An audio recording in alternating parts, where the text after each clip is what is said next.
banking on your stupidity and some coconut TikTok dancing videos for you not to realize that you're walking into your own demise. Well spoken. This is a serious times, folks, and so want to thank everyone for coming up. I want to kind of set the space in here and ask everyone. Yeah, I'm making a post right now, so I apologize for this is why I need a second. No worries. But everyone share the space right now, if you would, please. We're going to get some more people in here. We've got some time before the Elon and Trump space starts, and there's a lot of important issues and people down in the purple pill. They're suggesting questions for Donald Trump and trying to get through to that. I want to go back to Dallas real quick while Nick's doing that. Dallas, you shared some questions that you have for Donald Trump in this space, but I also wanted to ask you, and I know I asked you this privately, so thanks for wanting to do it publicly. You actually do a lot of business down in Colombia in South America. I'm curious what the perspective down there is amongst people related to the United States. I know you've had a bit of a leftist governing pattern happening there, but it hasn't quite got like Venezuela yet, but it certainly aspires to be, it seems. What's going on down there? And then also share a little bit about the questions you have for Donald Trump. Yeah, sure. Thanks, Jim. Yeah, I mean, look, the current president, Petro, is a socialist.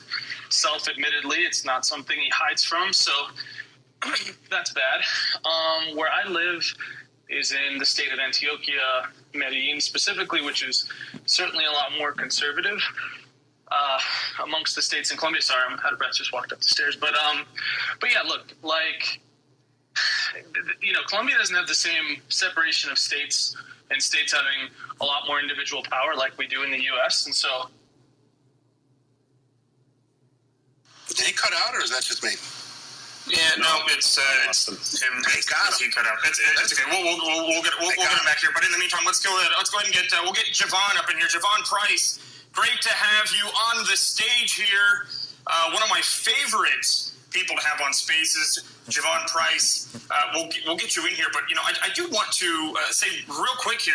I'm going to pin it to the top here. I just made this post because it seems like a quote unquote reporter just asked asked Karine Jean-Pierre if the Biden regime could jump in and possibly intervene and stop this interview tonight out of the fact that it might be full of quote unquote misinformation.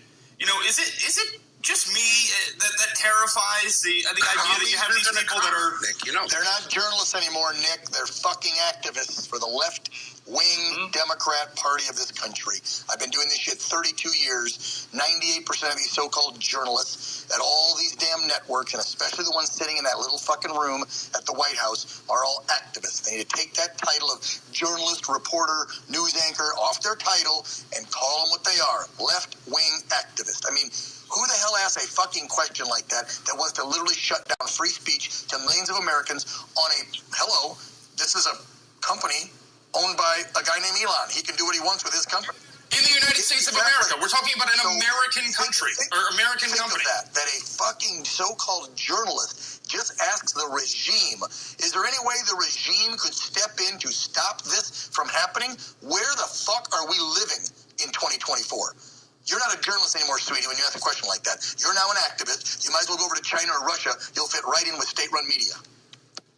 Washington Post, baby. Yeah, I'm used.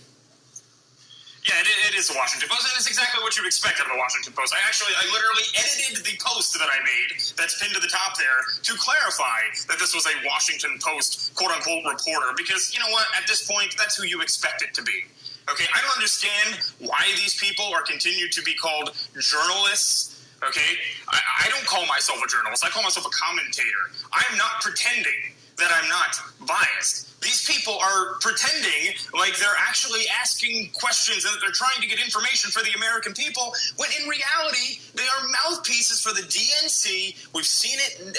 They're shamelessly shilling for Kamala Harris at this point. And we talked about a little bit earlier on the space where they were openly upset with J.D. Vance when he would mention on these Sunday shows that Kamala Harris hasn't done any interviews. They got mad and they started pushing back. These people are supposed to be doing things in the best interest of the citizens of the United States of America, not on behalf of the Democrat Party. Pulitzer surprises for lying about the Russiagate hoax for years, right? They've been rewarded for this. So, I mean, they're not going to change now. I have a proposal that will fix everything. Oh, God. Here we go. Let's do it. Let Elon Musk buy the Washington Post. Let him buy it. Let him fire all these clowns. Buy it from who? From Bezos. Buy it from who? Bezos. From Bezos, exactly. That's the Bezos problem. might sell it because he's not making any money on it. He's losing a lot of money. Call it propaganda if he bought it. It would get filtered out of the rankings in organic search. I don't think so. I think they'd be forced to take it seriously. It does have a heritage. And if you get enough serious, real journalists there, don't turn it into, don't turn it into some right-wing rag, okay? Like, keep it journalistic. Bring it back to what it used to be, what the Washington Post used to stand for, say, maybe 15 years ago, right? Bring it back to that. Hire some of the old editors to have them work there and fix everything. I mean, that would be a game changer. Now, I'm not saying you should necessarily do that, but if you did, it wouldn't be such a bad thing. Well, what Amuse was talking about earlier, like there are people on the left, Matt Taibbi, Michael Schellenberger, and others who are sitting around very concerned about this too. It's not like if you can have straight up journalism that comes from different perspectives that asks all the same questions. I mean, that was the beauty of American press and media, even in the times where they were attacking Richard Nixon and the Washington Post and doing all the stuff they did. It is still very, very important to have a free media, which we don't have. And there are plenty of people on the left and the right who really do want that and are doing the best job they can to try to assert it. Yeah, look at Mary Weiss. She's a pretty good example. And like you said, Michael Schellenberger, Matt Taibbi, they're fantastic. And they could staff it. I'm just saying. Ian, I'd like to jump in here with a little bit of a longer explanation. I agree with Congresswoman. Well, before you do, Mike, I got to get to Javon. I told him I would get to him, and then I'll go to you. Just put your hand back up. Even though I hate hands, I'll still go back to you. So, Javon, go ahead and jump in. Hey, Nick, no worries. Hey, appreciate you having the space. Appreciate you having me up here. Look, I just wanted to comment a little bit on two things. I think Ian's absolutely right. Josh Shapiro was the greatest threat to, I think, President Trump and J.D. Vance. Quickly, Javon, do you think that it's possible that Waltz ends up being dropped off the ticket and they replace him with Shapiro? Was that possible? I think anything is possible at this point. If you can essentially have a coup d'etat against an incumbent president, I put nothing beyond the Democrats to try and win at this point. Look, they held their first campaign event in Philadelphia, and Josh Shapiro came out roaring. The crowd loved the guy. He's the obvious pick. I understand it, but I don't at the same time. I think these people are focused on, again, this feel-good campaign, and God forbid that Josh Shapiro is a Jew. That pretty much got him kicked off the ticket, right? But at the end of the day, I just wanted to say,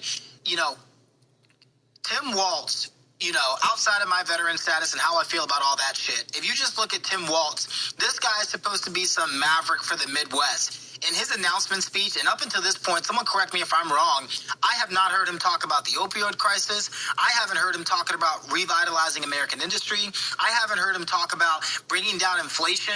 I haven't heard him talk about agriculture and getting rid of things like the death tax, which I think Minnesota has an egregious example of.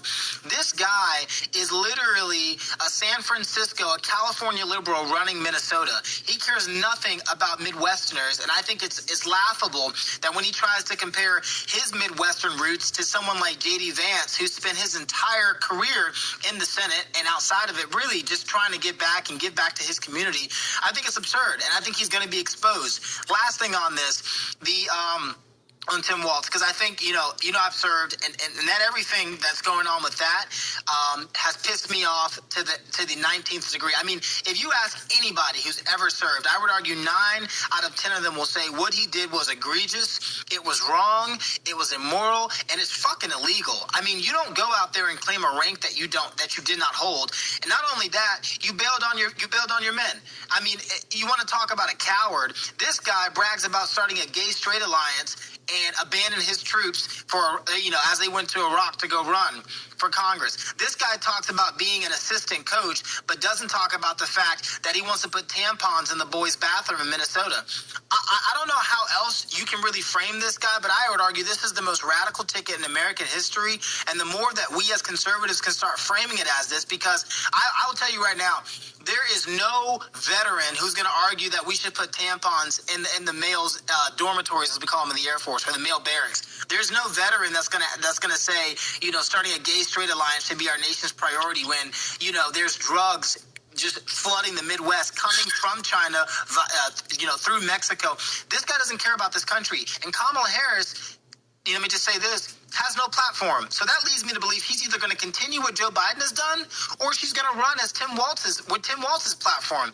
Either way, it's shit for the country. So the more we can start calling her out for this, the better.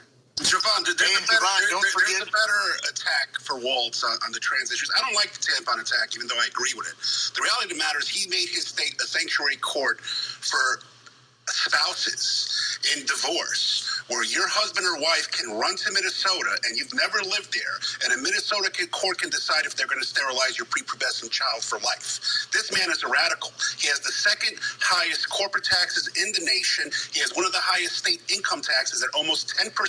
He's had no private job growth. Over the last year, Minnesota's gained less than 3,000 jobs. They've grown 0.1%, and this is with $1 trillion plus of Biden spending on the Infrastructure and Inflation Act. This man has nothing to run on. Both him and Kamala are on the record that they want to take your private health care plans away, and they want to introduce universal health care for everybody, for 30 million illegals. And nonpartisan analysis has shown that for payroll taxes, this will increase it up to 30%. This guy is a nightmare for small business and private business. But what would you expect for a state that had one of the longest lockdowns in the world, that bankrupted countless Minnesotans and stunted a generation of young Americans? This guy isn't a hero. He's an outright Maoist, and there's a reason why he went to China 30 times. Just like Kamala, he's a wolf in sheep's clothing, and that's why nobody wants to interview them on their policies, because once they open their mouth, you know what they are. Yeah, Prodigal, do you think that he is, you mentioned that he's been to China several dozen times. He was, his anniversary is the date of the Tiananmen Square massacre. And what else am I missing? And he had his honeymoon there as well. Yeah, so I can explain why he's there, Nick. A lot of, and I fell for this mistake at first too. I thought, okay, maybe he's a Chinese asset. No, the guy's a spook. He's for the CIA. He worked for USAID. Those aren't mutually exclusive. You can be pro-Chinese and an intelligence asset. That you can make that argument with both of them. There's a lot of pro-Iranian, pro-Chinese assets in the U.S. government now. I would argue Joe Biden is one of them.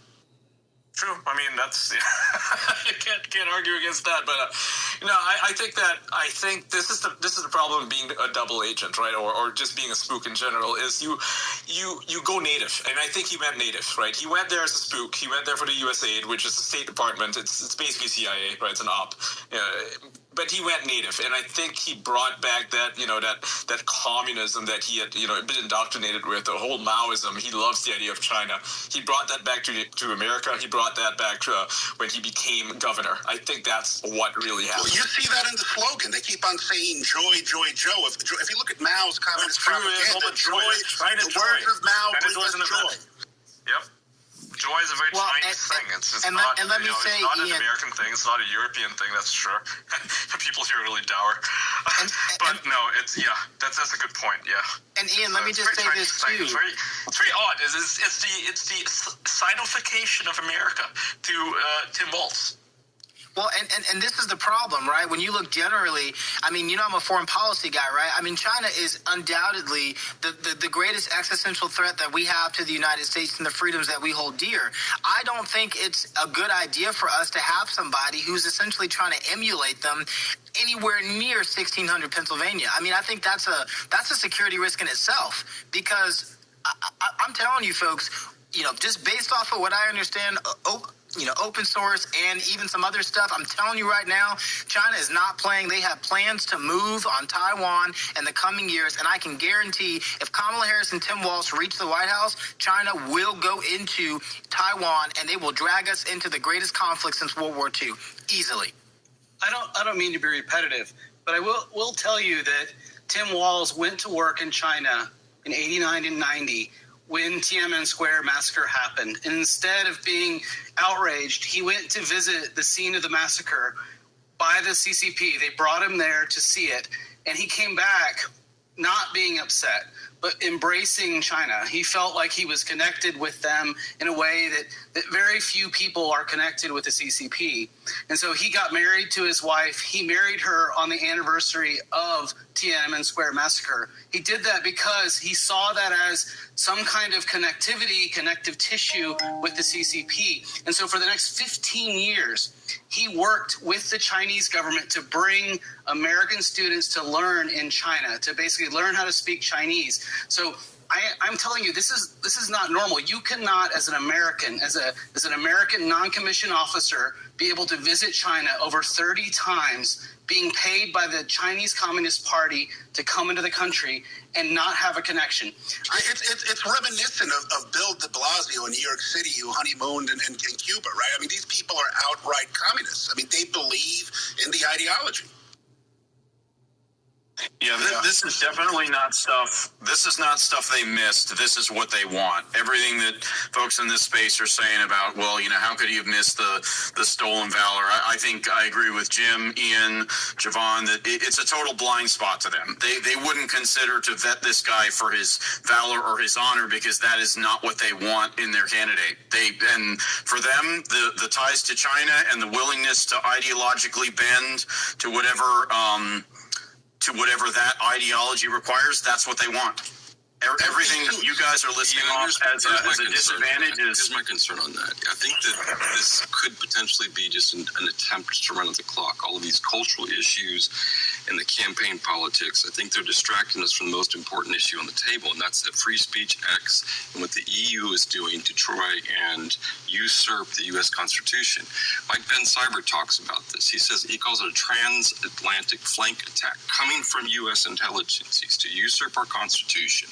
For decades of research, U.S. and intelligence agencies, military-industrial complex, pharmaceutical companies, major corporations, banking, the DoD, installed operatives within politics, legacy media, academia, science, research, tech companies funded by DARPA. We could argue about who really runs the Washington Post, but I don't think that you want to dig that deep when you look at the CIA connections there. It's influencing ours and other countries' governments for over half a century, when Eisenhower first warned us of this in 1961 Farewell Address to the country. But for the first time, y'all, in over half a century, X is a place where we have free speech, investigative research, and trusted information. It's why X and Elon is being attacked so viciously. It's the only reason we've been successful as a country for over two centuries is because of the accountability built into the U.S. Constitution. The three branches of government plus the fourth estate, which has to be restored in order for our Constitution and country to function properly. The First Amendment is essential for freedom and liberty. I'll let you listen to it from Mike. Here's 45 seconds of his clip talking to Tucker Carlson. For censorship instead for sanctions, we're now witnessing transatlantic flank attack 2.0, if you will, which is because they have lost a lot of their federal government powers to do this same censorship operation they've been doing from 2018 to 2022, in part because the House has totally turned on them, in part because of the media, in part because Missouri v. Biden, which won a slam dunk case actually banning government censorship at the trial court and appellate court levels, is now before the Supreme Court. They've now moved into two strategies. The major threat right now is the threat from Europe, the EU Digital Services Act, which was cooked up in tandem with folks like NewsGuard, which has a board of Michael Hayden, head of the CIA, NSA, four-star general. Rick Stengel is on that board, from the State Department's propaganda office. Tom Ridge is on that board from the Department of Homeland Security. Oh, and Anders Fogh Rasmussen is on that board. He was the General Secretary of NATO under the Obama administration. So you have NATO, the CIA, the NSA, four-star general, DHS, and the State Department working with the EU to craft these censorship laws that now are the largest existential threat to X, because disinformation is now banned as a matter of law in the EU.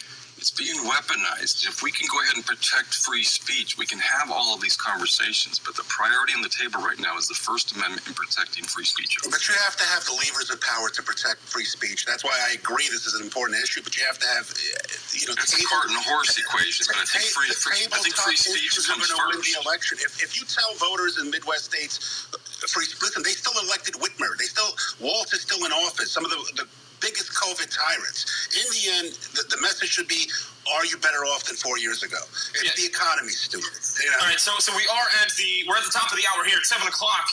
p.m. Eastern Time here in Washington, D.C., actually, and we're 1 hour away from President Trump's interview with Elon Musk right here on X Spaces. You've joined the pregame show, the best pregame show, the greatest that anybody has ever seen pregame show, and we really appreciate you being here. We appreciate everybody that's down in that bottom right-hand corner. 750 of you have helped us run this space so far, and definitely go down there, give us your thoughts, give us your questions, bottom right-hand corner. What looks like a little bit purple pill, and you can retweet the space as well, support our grassroots effort here on Spaces to, bring you what's actually going on without the mainstream media spin. Thank you all for being here.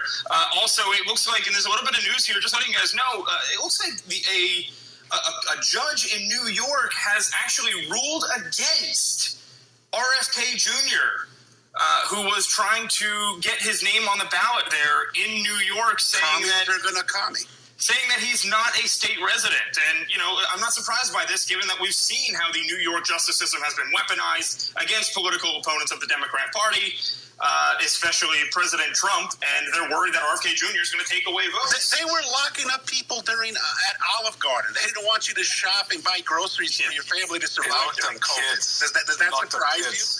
New York City fell a long time ago, and now Biden and Waltz are going to bring the lights of New York City to your nice suburban and rural communities. There's going to be nowhere to run to. Right. Absolutely, yeah. Surprised it's just about nobody here at this point. And guys, so I want to go down here to some audience questions. Yeah, because I'm looking through what you guys down there in the bottom right-hand corner are telling us what you want Elon Musk to be asking President Trump. And there are a lot of questions about, from like this one from old school Eddie here. What are we going to do with the illegals that their country of origin refuses to take back? I think that's a damn good question. I'm not sure how you handle that. Back to Mexico, because they let them in. Mexico was and they did. When we invade to take out the cartels who are killing Americans, leave them in Mexico. They wanted to let them walk in, they can keep them. Yep. So, yeah, and we have a lot more of those where that came from. But in the meantime, we'll go ahead and jump to Tony Katz, while I kind of reset the room here and gather some questions that I'm going to ask the panel. I want you to go ahead and jump in. Tony Katz, welcome to the stage. Hey, it's good to be here, and I appreciate it. The argument when I first joined was the importance of electing Trump, and certainly what it is that we are all combating in trying to make that happen. And there was this conversation about how is it possible that Governor Walz wasn't vetted properly, these things about the stolen valor. And the answer to that argument is vetting him to some level of our level of acceptability was inconsequential. It didn't matter because, as we have seen, has been discussed by Ian and others, it will just be brushed by. It'll be blowed by, as Prodigal was discussing. Even if you were to go down the list of the kind of person he is, Prodigal referred to him as a Maoist, which is a really interesting way to look at it. It still doesn't matter if the like mind, hive mind, Borg mind is of the same kind of view. And somebody suggested, why doesn't Elon Musk buy the Washington Post? And while I get the sentiment, the answer is, why do we still listen to the Washington Post? Wouldn't it be a better mathematical equation for a Musk, an Ackerman, or somebody else to put together forces to spend $1 billion on name the news source, as opposed to having to spend the $40 billion plus on Twitter? Because the fact that it worked, got to admit, that's unbelievable. It's remarkable, and it's special. Our issue in electing Trump is not that Trump solves the problem. It's that it's the first of many, many steps to try and solve the problem. Our problem is we ceded journalism, we ceded education, we ceded culture. These things are multi-step. It took 100 plus years to get here. It's going to take maybe 100 years to get out of this. And we haven't really discussed as a movement, whether some people refer to themselves as conservatives or some people refer to themselves as populists. Let's say we all agree on some of these basic tenets. We haven't figured out step two. And I think that's one of our most, maybe one of our most dangerous problems, is that we think, and a lot of America thinks, that Trump is just the answer. Trump is the start of a long train of answers. And if our answer is buy the Washington Post, which I'm not objecting to, man, this becomes a really expensive proposition. And I don't know if we have that much cash. Yeah, well, I mean, it is a great question there, and yeah, I think a lot of people are thinking that if President Trump doesn't win, that we lose the republic. I know that's such a cliche. People say that every election, like, oh, well, this is the most important election of our lifetimes, and I don't say it lightly when I say that. I think that is 100% true. I think this is because right now they have gotten away with stealing an election. They've gotten away with political prosecution. Now, at a minimum, coming up with this ridiculously inflammatory rhetoric, acting like Trump is Hitler, causing people to literally go out of their way to try and assassinate him on stage. And which, of course, that rhetoric, they dialed right back up, a week after it happened. Yeah. And at this point, if they are successful in doing this, if this strategy works for them, they're going to double and quadruple down, and we will not have a country anymore. That's why I'm so passionate about this. There's a saying, right? There's a saying, and Elon has tweeted it, but it's well before his time even. But it goes something along the lines of, you can vote your way into socialism, but you'll have to shoot your way out of it. And that's exactly what's going to happen here. Yeah, if they win and they take the Senate and the House by one vote, they will give a pathway to citizenship to 30 million illegals. They will give DC and Puerto Rico basically representation and the Electoral College. It is over. They will pack the Supreme Court, and they will say it's legal. And at that point, there is no middle. There is no right. You will be stuck with ultra-leftist policies. That's really the only issue that matters. They're both on record. They will give a pathway to citizenship. Even Biden has tried. They win and they take Congress. It is over forever, politically. And you can forget about an investigation into the assassination attempt. Well, and it's hard. We're going to have to do our own investigation on that. They're going to memory hole this so hard. They decided that they put together this committee, right, where Speaker Johnson put it together, but he left off Corey Mills and Eli Crane. Eli Crane being a Navy SEAL sniper that was already on the scene there in Butler, Pennsylvania, doing an investigation. But, Speaker Johnson left him off anyway for whatever reason. Can't imagine why. But I'll tell you why. It's because they don't actually want the answers to these questions. They're doing the same thing that Congress always does. They open up these investigations, they send some strongly worded letters, and then they hope you forget about it. That's what's going on here. They're trying to memory hole the hell out of this. And I've been talking to Corey Mills in the background and Eli Crane, and we are going to push forward with our own investigation. We're going to fund it, and that's how we're going to get some answers here. I mean, it's as simple. Has government made your life better in the last 4 years? You talk to the left, and they want it more involved. If another public health emergency comes, do you want the government making the decisions when you can bury your dead, when your children go to school? This is what it comes down to. Do you believe the government has made your life better under the Biden-Kamala regime? It hasn't. So if you trust them and you trust these wolves in sheep clothing, then you're getting everything you deserve. And I'll let you know a little secret. People with money are going to leave. When they pass these bills, it doesn't come in right away. They want to introduce an unrealized capital gains tax. You look at the printing of the Fed and the amount of fiscal stimulus they're doing. They're spending record amounts during an alleged peacetime and a booming economy. When they inflate it again, your house, your stocks go up in value, but you really haven't had any increase in purchasing value or assets, which means you're going to have to sell what you have, and the government eventually is going to control everything you have. People with money are going to leave, and they're going to cash out before this occurs, and all this money that's been flowing in because it's leaving China is going to leave once they raise the corporate taxes and everything else. They will destroy the economy, right? We have a lot of foreign direct investment flowing in. Their tax plan they have here will make sure that investment goes to India and other countries, and we're left holding the bag. And not just that, Kamala Harris has talked about raising the income tax to 90%, which is absolutely fucking insane. France is doing that right now. Yeah. France wants to do that for people making over $200,000 a year. This is insane. They're going to leave. I Yeah. mean, I don't know if you saw. I don't have this map in front of me here. This thing where it showed the either the inflow or the outflow of millionaires. Correct. I know that. And the UK, by far, had the largest outflow of millionaires, like 6,300 in the past 18 months. Crazy amounts of millionaires. The people that are actually paying taxes, they're leaving the UK. Yep. They're going to Italy. They're coming here to Italy, which is funny because it's like, I wonder why they would prefer a conservative government. I wonder why they'd be going to Hungary. Why are they going to Switzerland? Why are they going to, Singapore, right, or Japan?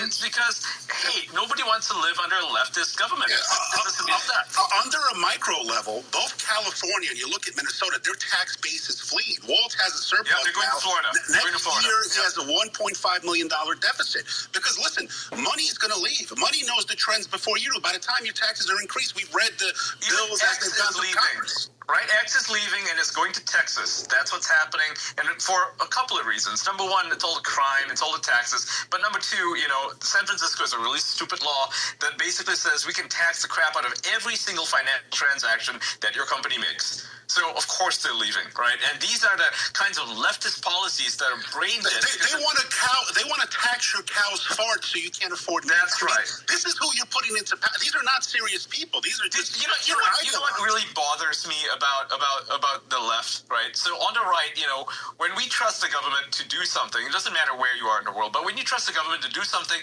and they fuck up, what we say is less government, because that's the smart answer, right? It's like you guys fucked up. We gave you a chance. We gave you 4 years, 8 years, whatever, and you fucked up. So now no more chances. It's done, right?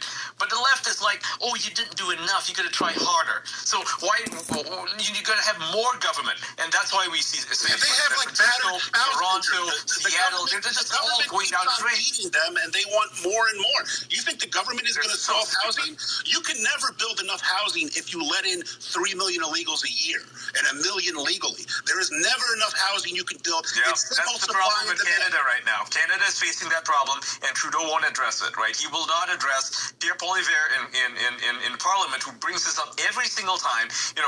Trudeau is bragging about how he's going to bring in 1 million immigrants a year, and meanwhile, the prices of housing in Canada have skyrocketed to a point where Canadians cannot even afford rent. That's how insane it is. Canada is not a poor country. It's actually a really, really rich country, and yet they cannot afford a house. Imagine that. Yeah, this is going to be the first generation. They don't understand. It's going to be the first generation. Gen Z, you look at how gung-ho they are on Harris and Waltz.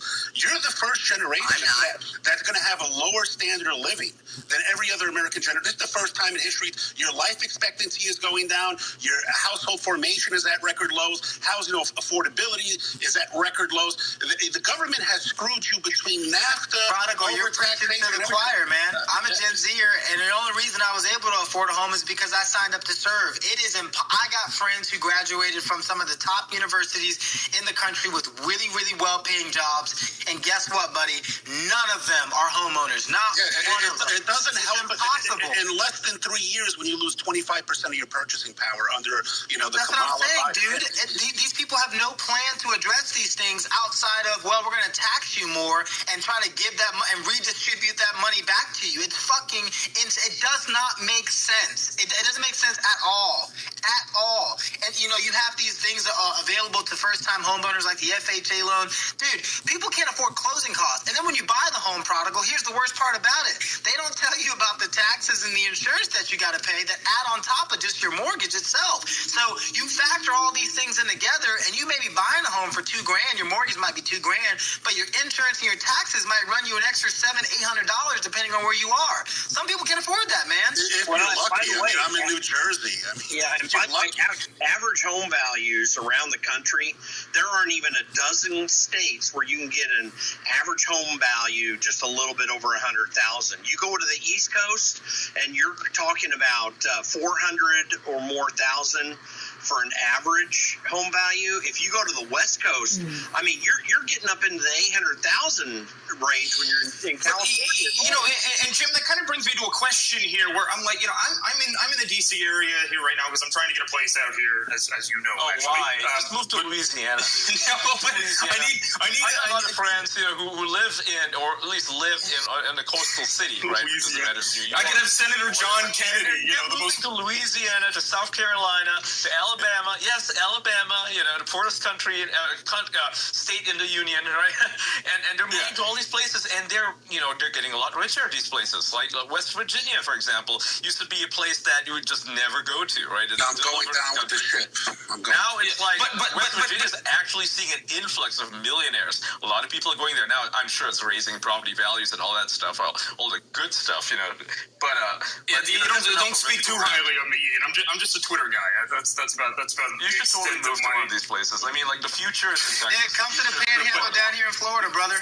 Hell yeah! Come to the Panhandle, man. Destin is great, man. Destin, Florida, Fort Walton Beach, great area, man.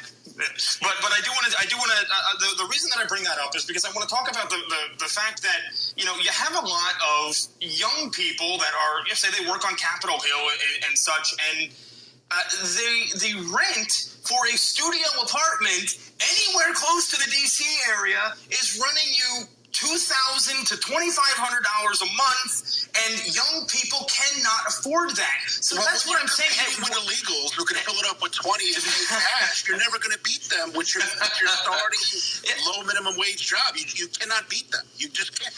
And so I know I'm asking this, like, Javon, we're probably close to the same age. I'm 26. I don't know how old you are. You don't say it on space, but okay, well, there you go. So, but you probably have a little bit, you know, more of an understanding on this as well. But why are young people still supporting somebody like Kamala Harris when they can't afford rent at this point? Well, they can't afford to live.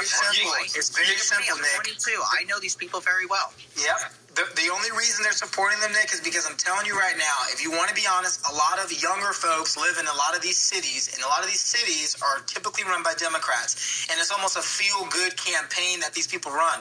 I'll give you a quick story. I went to Georgetown University, studied foreign policy, used to go back and forth with some of these idiots who've got us in some of these foreign wars for 20, 30 years with nothing to show for it. And if you step outside of the common, arguments that are laid out there, I mean, you were ostracized, man. I mean, I was known as that black conservative on Georgetown's campus simply because I didn't agree with the Obama administration and I didn't want Hillary Clinton to be president. I mean, it's like a group think, dude, and it's so strong in America's cities, man. It poisons the minds of youth. So not only do you indoctrinate them in college, but then you send them to these liberal havens like Portland, Oregon, where you can shoot up fentanyl, and they call that compassionate, progressivism. You know what I'm saying, dude? It's almost like they can't escape it, dude. So they're stuck in this cycle of this self-reinforcing echo chamber in every avenue of their life as young adults. That's really why. Then when they move out, when they go to the burbs and they start families, then that's usually when people wake the fuck up and they're like, wait a second, I'm actually broke and I can't afford a house, or being a dad is hard and I've got to provide for my kids, and higher taxes don't make it easier for me to do that. It's usually when people grow up and actually start families that people start to wake up. In my experience, is what I've seen. Yeah, absolutely. Yeah, I mean, a lot of these universities and they're indoctrinated by these like woke professors, like Angela Davis, Michael McFaul, and others. They don't really know what they're talking about. They just do whatever they're told because they have the people who they listen to, at universities, on social media, who are paid, like you said, like by these influencers who are paid by the Kamala Harris campaign that has been revealed by people like Loomer and others. So these people don't really do their own research because they only have like a 30-second attention span. It's really troubling, and honestly, for my generation, it's very concerning that more people haven't waken up. But I will say this: there are more. And speaking of Loomer, by the way, I will just say, Laura Loomer coming on our space later, the after show, co-hosted by Alex Jones, right here in the space. Laura Loomer will be joining us as well. Can you get Harry Sisson on as well? Oh my God, Harry Sisson! I have lots of stories about him. He would be the entertainment for all of us. That would be a. Look, I would end up being charged with some sort of hate crime. I got the amendment, right? I'll do it. The dynamic someone. Him and You're not allowed to own people anymore, so you can't own Harry Sisson. He's like my new toy. Brian. But so, guys, I just pinned to the top. You can see it up there for all of our 6,500 people that are listening in this space right now that we just put together on a whim. And up at the top is our actual planned space. Up there, you can click on that and set a reminder for later when Alex Jones co-hosts with lots of other special guests, including who else we got? Laura Loomer, Gunther Eagleman, Dom Luker. We got CJ Pearson, Wall Street Silver, Chuck Colesto, Juanita Broderick, Kyle Becker, Jim Papigan, J.R. Majewski, Chase Geiser, and more. And we're really excited for that as well. That'll happen after the Elon space, which happens now in 40 minutes, guys. We're about 40 minutes out from President Trump and Elon Musk making their debut on spaces together here, hopefully the first of many. And it's going to be, as Elon said last night, it's going to be an uncensored, unfiltered, no subjects off limits. They haven't planned any of this stuff out. They didn't talk about it in advance. That's what Elon is saying. This is just a conversation between the two of them, podcast style, which you're never, ever, I'll say it right now, you can record this and use it against me in the future. Kamala Harris will never do anything like this. She will not do it. It has to be a pre-planned environment. She has to get the questions in advance. You know, keep in mind, guys, and somebody down here in the bottom right-hand corner mentioned this as well, is they asked, will Kamala Harris agree to the other two debates? Absolutely not. Absolutely not. And the reason that she won't is because ABC is in the pockets of the Democrats. George Sloppodopoulos. It depends how bad it goes, I think. I think if she performs poorly, she will agree. You know, she's good on message. Listen, she is smart. Like, she can read a teleprompter. Even her Senate days, she had some good attack lines during questioning. But in the end, you know, you have to ask yourself, if Biden had to check out because of his cognitive decline, is on vacation 40% of the time, and Kamala Harris is now the VP but running for office, who the hell is running this country right now? Like, none of these people care about these questions or these issues. If you want to promote her, God bless, but don't complain when things get worse. It's President Blinken.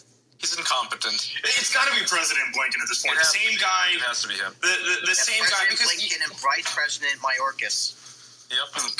Oh God. Yeah, well, you see what's going on right now and we're not allowed to ask these sorts of questions, you know, because if you ask I asked on one of the posts that you know, whoever Biden's handlers made for him, whatever, I was like, you know, who is running the country right now? You see this video of him, Joe Biden, laying on the beach looking like a corpse. I almost wanted to call somebody to do a welfare check on the guy to actually see if he was still breathing. He's on the beach while there's this, you know, World War III is about to break out. Nuclear plants are on fire in Ukraine. Blinken's the The cause Middle of this, right? missiles are flying, and we have no president. It's this complete ineptitude. We saw, you know, I don't know if you guys paid attention, but we saw how he fucked things up with China. China was on good relations with America when Biden came into office, and they were willing to work with him. But Anthony Blinken fucked up that meeting in Alaska. He fucked up big time.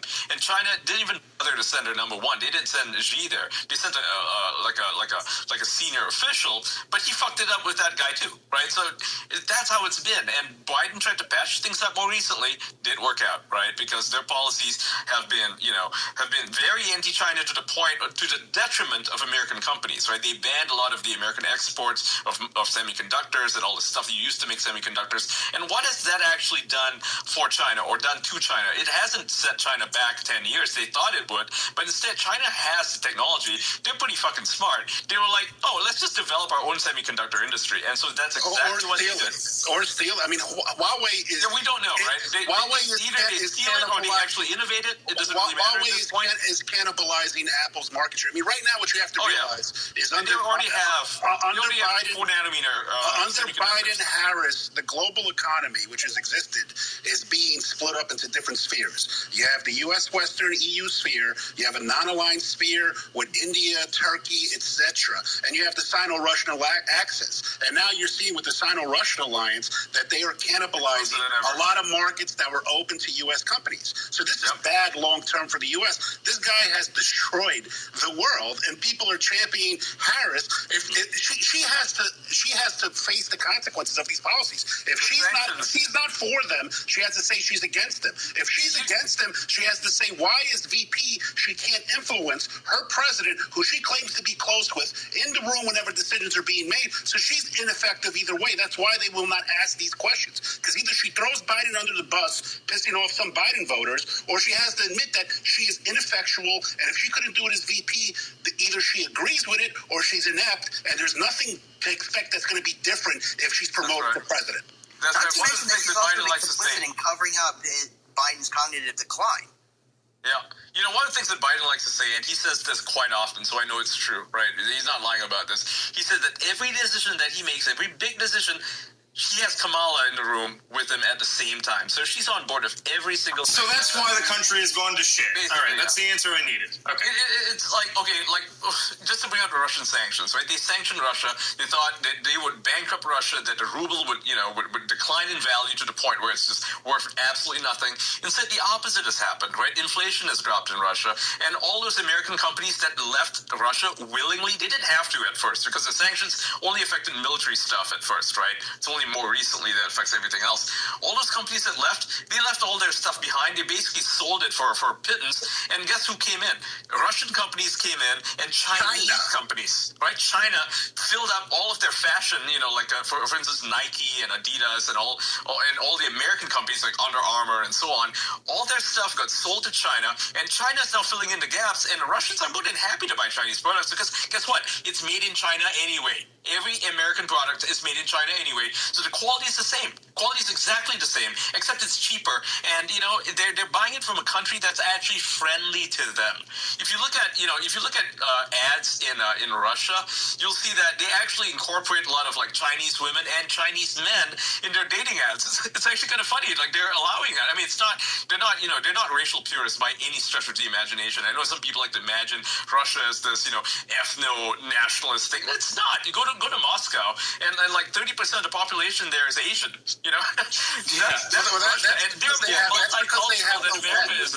because the average life expectancy for Russian male is low. So even the only person who's benefited from the Ukraine invasion is China, because they're getting all the widows from Ukraine and from Russia, and it's helping them after their one-child policy has left them with a vast increase of males and not many females. So China has won in every sphere of the Biden-Harris administration, and they're going to win again if Tiananmen Tim ends up as vice president of the United States. So that's basically how is that going to look, right? How I'd point out. He's going to be hard on China to prove that that he's not in the pocket of China. That's what's going to happen. Yeah, right? my ass. No, he's going to do that while implementing Chinese policies in America.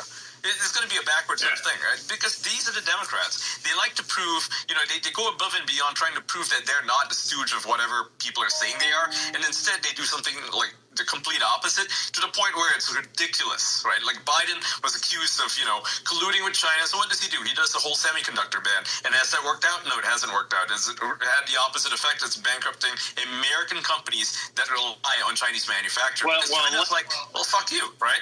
Yeah, and let's keep in mind the former communism. We'll get to Grant Cardone here in just a second. Welcome to Go ahead. And then real quick, the form of communism that Democrats model is not the Russian form; it's the Chinese form. It is struggle sessions. It is shutting down speech. It's shaming people utilizing government resources. That is exactly the kind of communism that Democrats model, and they haven't fully got there yet, but they'll go there if they can, for sure. I prefer. Yeah, so I do want to go to. Guys, I want to go to Grant Cardone, who we have up here on stage. We've been talking about, economic policy. It seems like, last week we had, obviously investors seem to be terrified of the idea of a Kamala Harris administration because, look what's happened to the economy at this point. We're in a massive bubble, in my opinion. Maybe Grant will think differently. But I go to the grocery store and I literally went out and bought some biscuits yesterday, and it's like $8 for a bag of 15 biscuits at this point. And, these stupid high prices, $5 for a 2-liter of Coke. The average American cannot afford that.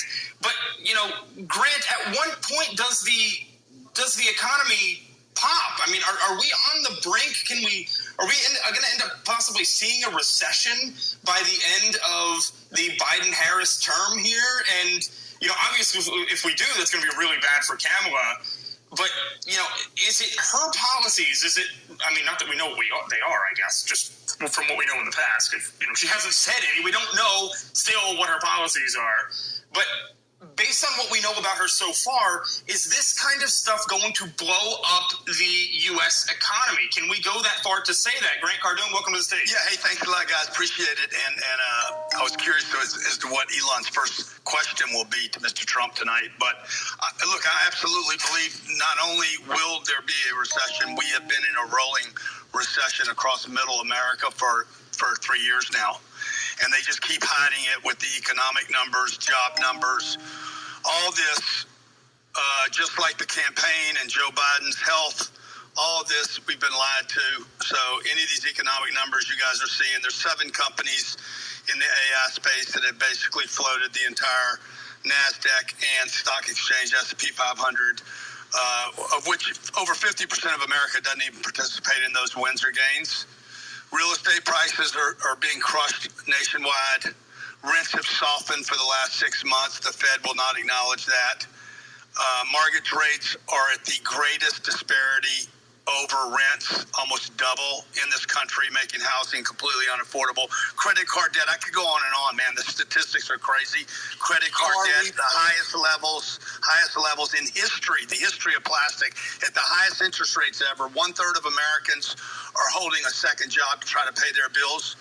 Are we in a recession? 100%. And why would they tell us the truth? They wouldn't. Okay, because that's what they have to run on. Hopefully Donald Trump just stays on the economy tonight and, getting our country back in shape, getting this inflation under control. And he can, by the way, a president can influence how much inflation there is by supply and demand, creating products right here in this country that we can. It would bring manufacturing back. We've wasted so much money in the last 3.5 years on programs and aspirations and bullshit that have done nothing for America. And you could tell it just by you going and having to buy biscuits. Yeah, were the biscuits even good, or were they the contaminated folic acid biscuits? They had grasshoppers in them. Cheapest biscuits on the rack. I may have gotten some sort of disease from them. Who knows? But I'm just a Twitter guy again, so gotta watch those pennies every once in a while. But Grant, we were talking about this a little bit ago. Young people can't. You do a lot in the real estate industry. I know that much.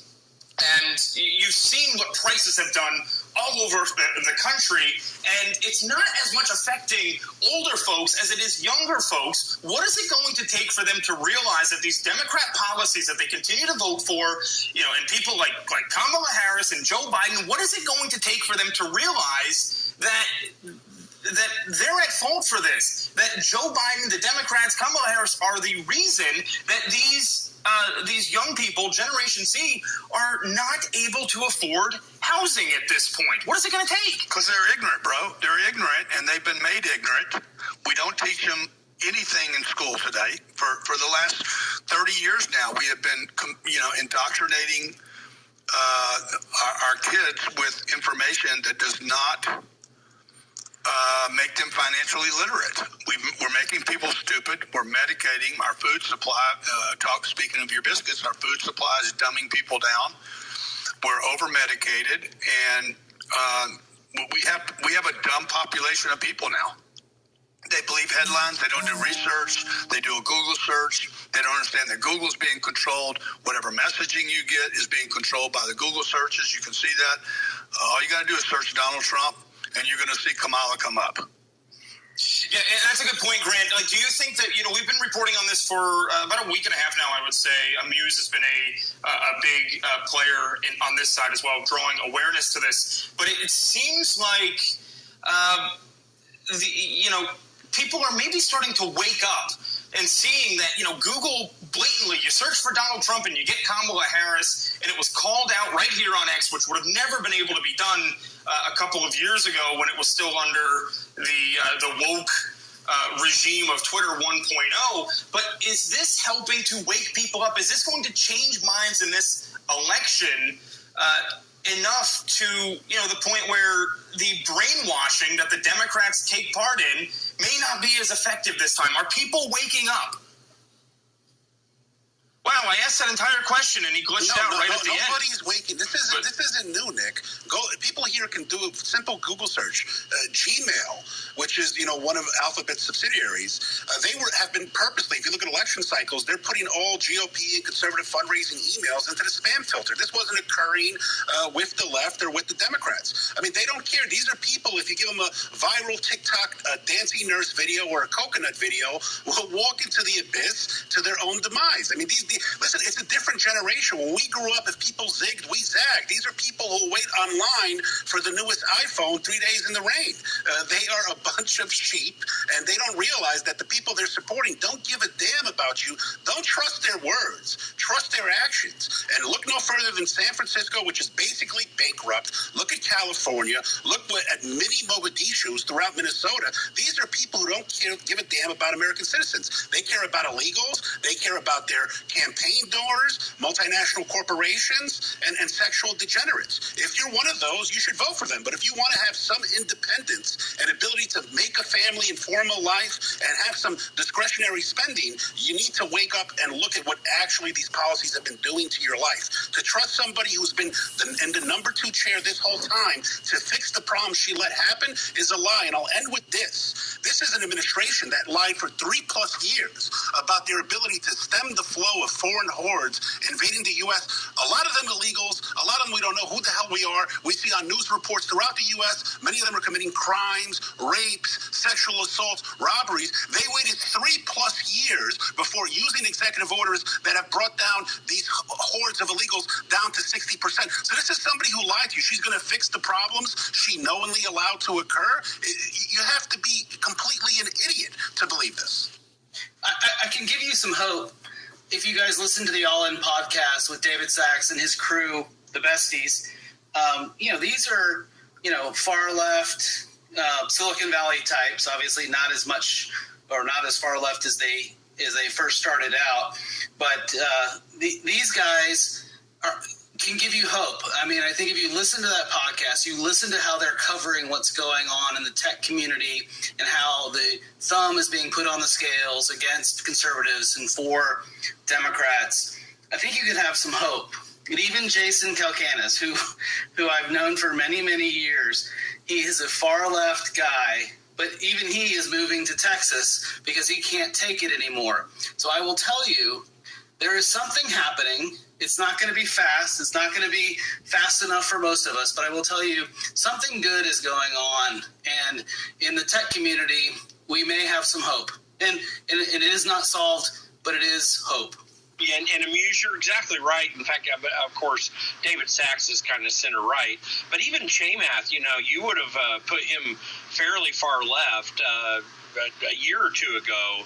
These guys are totally coming around, and they're still, Jason and Freeberg are still a bit skeptical of some things, but they're definitely seeing what's going on and really pointing to the problems in a way that's clear. And keep in mind, these were Silicon Valley billionaires that were supposed to be quite left, Jim. These were supposed to be people that were totally on board. Look at Bill Ackman, right? Look at Bill Ackman. Yeah. He has donated millions of dollars to the Democrats over the years, like one of its largest donors. And now look at his tweets. I mean, the guy interacts with me every single day. and Bill Ackman wants like I talk about. He's conservative now. I mean, that's where we are now. These billionaires are moving over. Well, I love to see it. One of the reasons they're moving over is particularly the Besties of the All In podcast. These guys are actually real businessmen. Like, they actually run their balance sheets. They actually do manage what they're doing, and they understand over time. A lot of people in major business, these major CEOs of major corporations, they tend to say, just weather the storm, government regulates this and that, we just work through Mark it, Cuban. and we do what we can. Mark Cuban, basically, right? The people who don't actually run any business, who got lucky with that, Right, he got rich because of what? What he bought a sports team. That's it, right? That's he started. He was actually. We don't have to go in the nitty gritty about Mark Cuban, but that was a good point. Yeah, but Mark Cuban and I are both.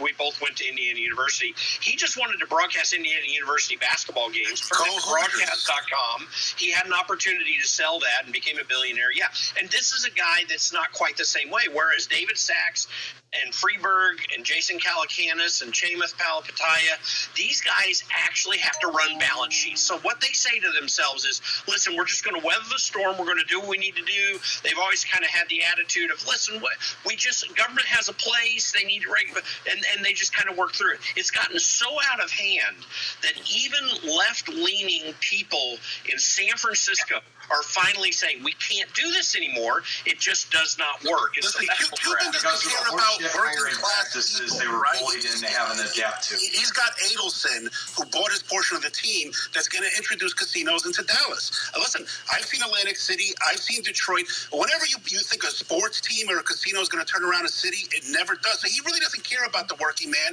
because just like leftist politicians, they're insulated from all their destructive policies. He cashed out with the team. They're going to try to put casinos up, and you'll see the crime and the deterioration of quality of life when they do. These people are all chameleons, just like Kamala. I can tell you about Cuban. Adelson's the biggest Republican donor out there. Yeah, it doesn't mean that you should be pro-casinos in Dallas and other areas when you know the crime and other lack of quality of life it brings with them. I'm just saying that these people say they're for the working man when they're not. You think those casinos are not going to go in with major tax abatements? When these big developments get tax abatements, they only pay property taxes on the land, not on the big structures they build. That means all those property taxes flow to the native owners and residents of the city, who see their property taxes skyrocket as they try to lay new utilities, et cetera, et cetera. These are policies that are destructive to America, and they don't work. Well, and I want to, before we do some cleanup stuff, Amuse, give some insight. What are people thinking? I mean, you are dealing with these folks on the left a lot and various places, but how do you see, give some sense for people to understand, why is the mindset changing, and what does it really mean for the future? Well, there's a lot going on. I mean, I think that the asset wealthy folks are obviously realizing that the future is on the right. Obviously, the future is not on the left. The folks like Mark Cuban, I mean, he's exiting. So he exited to Adelson. He's not staying in the game. He wants out. So he's basically getting out of the game completely. So I'm here in Dallas. I know Mark. At the end of the day, his strategy is to run for president. He wants to be the president of the United States, and that's what he's told a number of people. So he's pursued a number of groups to try to help him figure out how to pursue an agenda that could get him to the White House. And he's decided that the Democrat Party is the way to go. Is he going to dye his hair during that run, or no? Is he going to keep Well, he dyes his hair currently. But I will tell you, but in general, I am seeing my friends on the left who are moneyed, asset rich, they're moving to the right, or maybe they're staying in the center and the left is moving so much farther to the left they seem like they're Republicans. Yeah. So, guys, I want to go to Dr. Sebastian Gorka, who we have up here on stage as well. Dr. Gorka, you were a senior Trump advisor. You're a political expert at this point. I'm going to call you the chief advisor of this space here. Dr. G, great to have you on stage here. What would you like to hear Elon Musk ask President Trump tonight? What kind of questions do you think would be appropriate? Well, I know what I want to hear. Thank you, Nick, for that kind introduction. I know what I want to hear from the president and the campaign. I'd like to hear Chris Lasavita get fired tonight. That would be nice, because he's not MAGA. So to be clear here, Chris Lasavita, the current attempted but the president. Is there a lag? I think there should be 20 he's lagging. points ahead. I think he has poor service, but I can still hear him. There's a little bit of a lag here, Dr. G. We'll try to bring you back up here, but you can't actually even hear what I'm saying. But anyway, guys, we're just minutes away here, about 17 minutes away from President Trump joining here on X with Elon Musk live in a space, which is unreal, man, unreal. And I'm telling you, this is not something that a lot of people expected to happen by the election, and this could be a game changer. That's what I was thinking. You took the words right out of my mouth. You took the words right out of my mouth. I was like, game changer, and then you said game changer. I was like, oh, damn, great minds think alike. Love it. Yeah, but it seems like this is and I said it a little bit earlier in the space where, yes, Truth Social, pretty cool platform and everything, but it doesn't have the reach that we have here on X. It doesn't have critical mass, even remotely close. It doesn't have journalists covering it. That's a big thing. I mean, yeah, journalists are terrible and all, but you kind of need them still, right? You got citizen journalists who don't use Truth Social. They're on here. I mean, you and I, we take screenshots of the stuff he says on Truth Social, and we put it on here, and we distribute it to millions of people, and that's where it is. I mean, everything that he says on there comes here anyway, because, I mean, this is the place to be. So let's cut out middleman. I mean, if I'm Trump, I'm thinking, I don't want other people speaking for me. I'm going to be on X. I mean, why the fuck not? X is the place to be. Yeah, and this worked in 2016, guys. When President Trump was here on X in 2016, he spoke directly through the people. He didn't have to use it's why the he mainstream won. media. It's why he became president. I mean, I genuinely believe that's why. I think that is a huge reason why he became president of the United States. He single-handedly boosted Twitter. No one used Twitter, not for politics, not when I was using it in 2008. No one talked about politics. It was boring, right? But then Donald Trump used it in such a way, he was like, if anything, he was like the first real Twitter power user. Before him, people were just, using it as a microblog. They're like, oh, I had dinner, and I went to the park and I played with my dog. That was Twitter, right? Back then it was tweets. That's what it was called, Twitter, because it's meaningless. It's the sounds that birds make. And so it's now actually the town square. Exactly. Trump it's what turned it into one. And this is also the reason why Twitter back then was so unprepared when it became a political battleground, right? When Gamergate happened in 2013, they were unprepared. They were like, oh, shit. And so they did a lot of, they went overboard with the moderation. They added block lists. They added the algorithm to suppress people. They started banning people for making fun of NPCs. Remember the NPC thing? It was like 2015. They started banning people for that, and they just didn't know how to react to it because they were not prepared. They had a nice cushy gig, living in their Silicon Valley office. I'm sure you've seen those day in the life of a Twitter employee things, right? It was pathetic, and that's how it was for them. It was just chill. It's a place to tweet about your work day and how you had an avocado toast and a latte. That was what it was, but he changed the game. Let me talk about Sebastian. And guys, real quick, Amuse, before you jump in here, because we're just about 14 minutes away from having President Trump on X here with Elon Musk live, and we'll carry that here. But I just want to remind everybody, up at the top, you'll see there is a link pinned to the top of the space. We're going to be having a massive after party with co-hosting with Alex Jones. We have Laura Loomer coming to the space, Gunther Eagleman, Juanita Broderick. We have a ton of massive MAGA folks coming here. CJ Pearson as well, if you guys know him. It's going to be fantastic, and I'm super pumped for that. I was saying, but yeah, so the same thing. 13 minutes out now. But I want to ask one more time for the guys in the what should Elon be asking President Trump? That's what I want to know. That's what we want to know here on the panel. And you guys have been asking some really good questions. I'm hoping that Elon will actually take some of those questions. And before that starts, definitely make sure you follow your host, me, Rawls Alerts, Jim Papp up here on the stage. We definitely appreciate that. But in the meantime, I want to get Dr. Sebastian Gorka in here. Do we have on stage again? Let's see if your mic works this time. Let's try it. Dr. G, welcome to the stage. It does, but is it lagging? You're good now. Trump tweeted up space, guys. You're good now. It's up. Let's go. Beautiful. Dr. G, what would you like to hear? So my wife and I were at the convention, and the kind of gut punch from the president's speech, and I told Lara live on my show on Newsmax yesterday, is when he said right at the beginning of the convention speech, look, lots of people have asked me to talk about what happened in Butler, Pennsylvania, and I'm only going to tell the story once and never again because it's just too painful. And I told Lara, you need to tell your father-in-law to tell that story everywhere, every day for the next, 86 days, because they're trying to deep six it. It's shocking that it hasn't changed politics in America forever, from Google on down trying to memory hole it. And on top of that, it incredibly humanizes the president to talk about the fact that, Melania was watching it live as he was shot in the head, and then talk about that whole experience. So I'd like Elon to ask him about Butler, Pennsylvania, really, if anybody can get that message to him.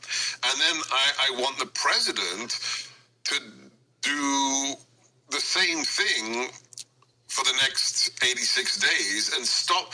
I don't want to hear about policy, because forget about policy. The Democrats will vote for a bag of potatoes if it's got a letter D on it. Our base is locked in. We've got at least 3 million Americans who are locked in for the president.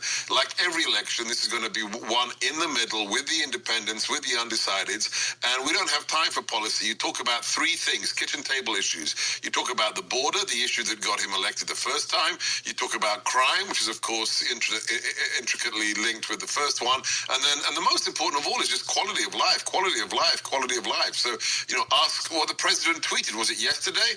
The Reagan question, are you better off than you were 4 years ago? So I want Elon to ask about Butler, and I want the president to lock in the three topics that he and his surrogates, all they need to talk about for the next 86 days is the border, crime, and standard of life. End of story. Well, hey, Sebastian, what about Chris LaCivita? What do you want to see happen to him? I want him to get his ass handed to him. I mean, that guy's a never Trump rhino, and he needs to go.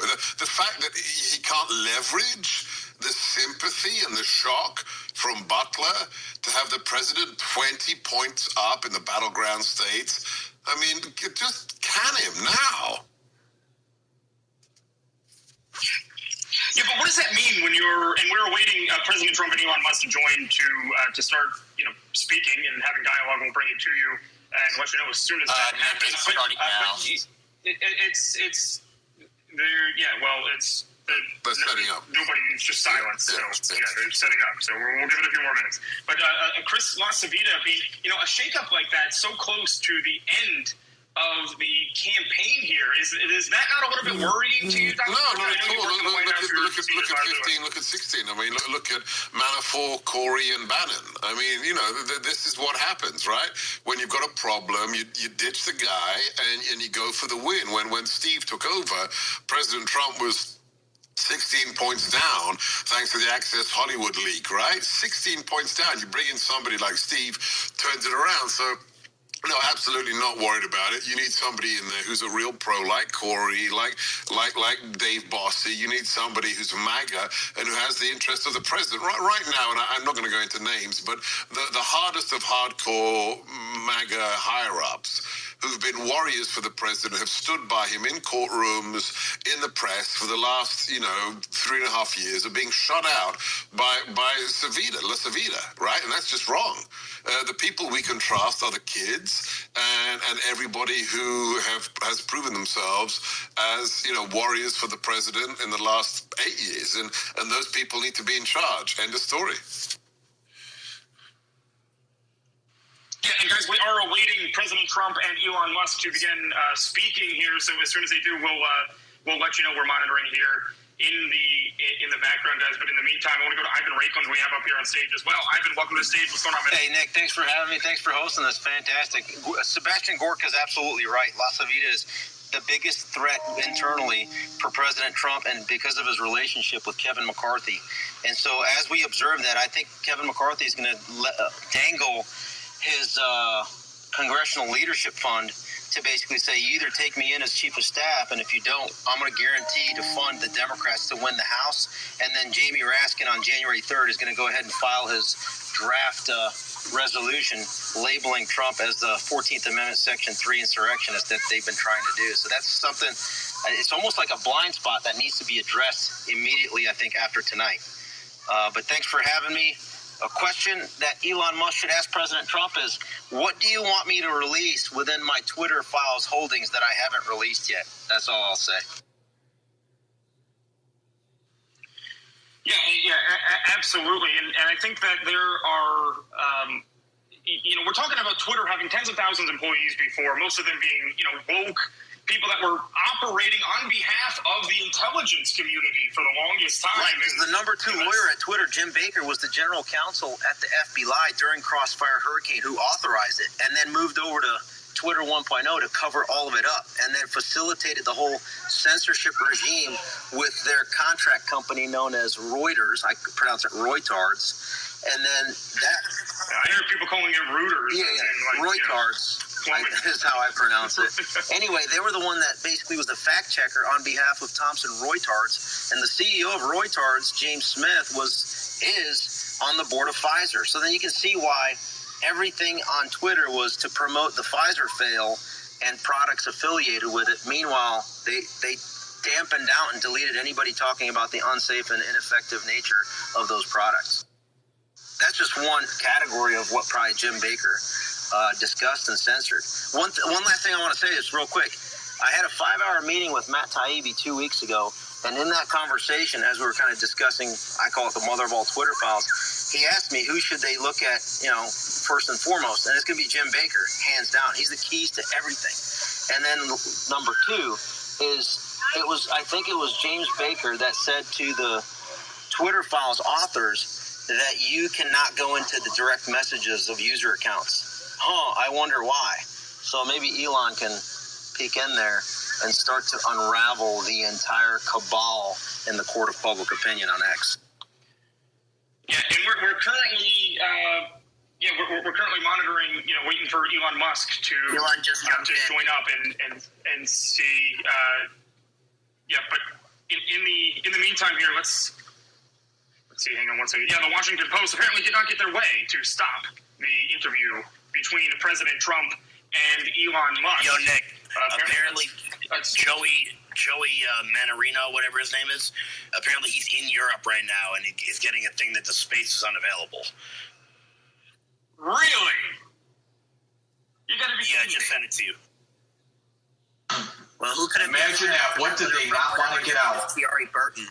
So guys, I just want to remind you guys, keep in mind, we're going to be doing an after space as soon as Elon Musk and Donald Trump are finished. As soon as they are done having this interview that they're about to do here in just minutes, we're going to be having a space live with Alex Jones as my co-host and Rosalwards, of course, and Laura Loomer will be there. Gunther Eagleman, tons of MAGA influencers. Will be here as well. That'll happen immediately after President Trump is done speaking.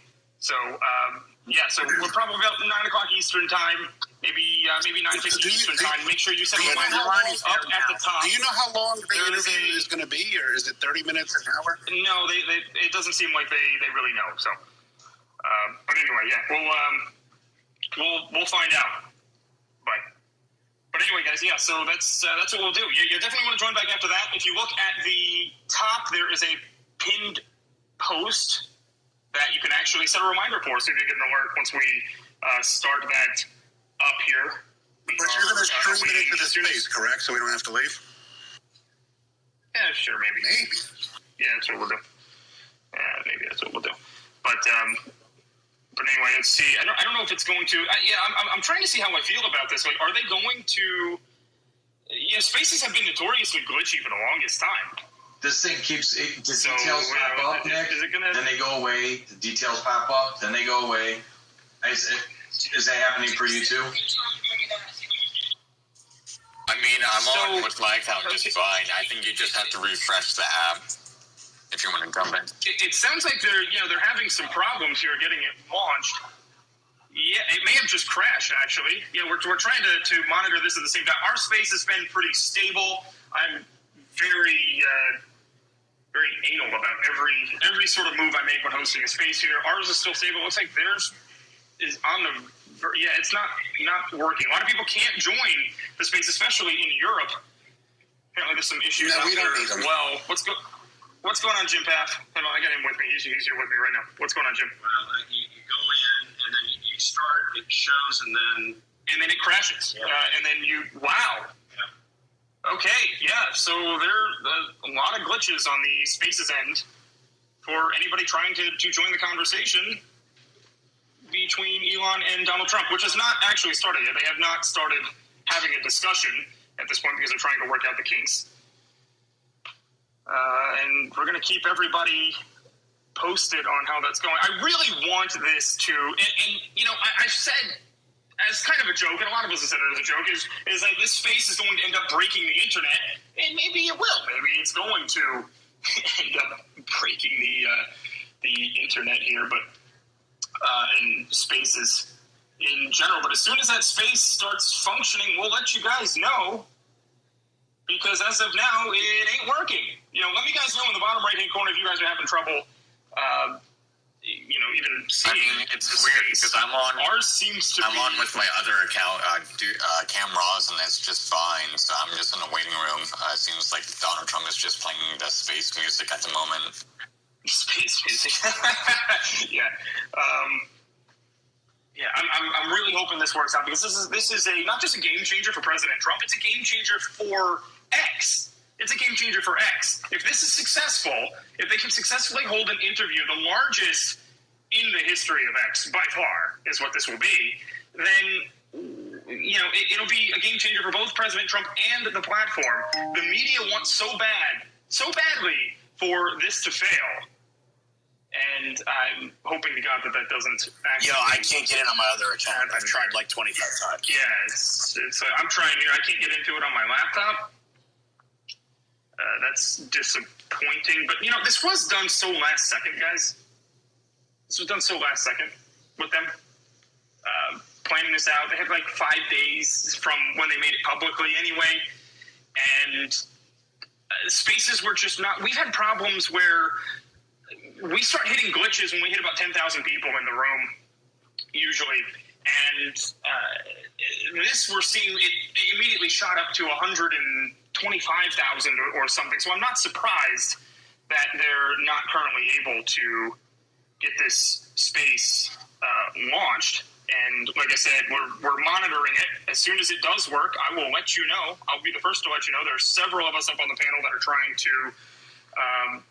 you know, anxiously hoping that it works here. Yeah, and it would be the darndest thing. As soon as you can go in. It would be the darndest thing if a third party got involved and shut it down.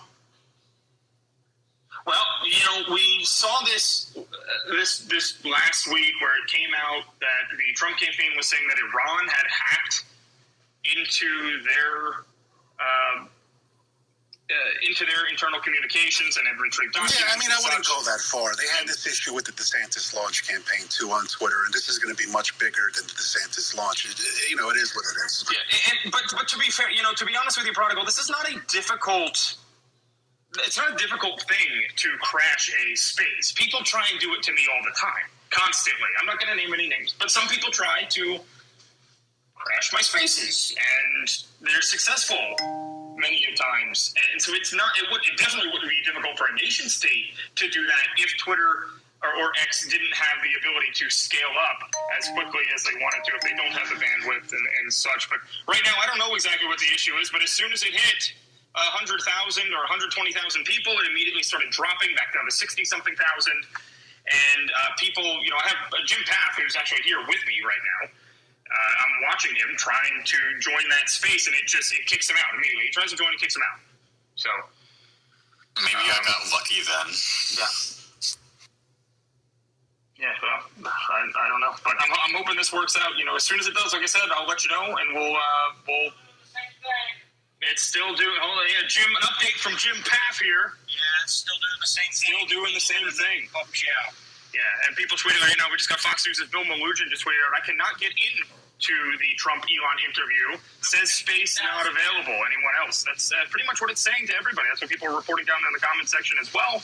Like I said, as soon as we get any word that people are able to get into the space, we will let you know, and we'll end here and then immediately pick back up as soon as their space is over.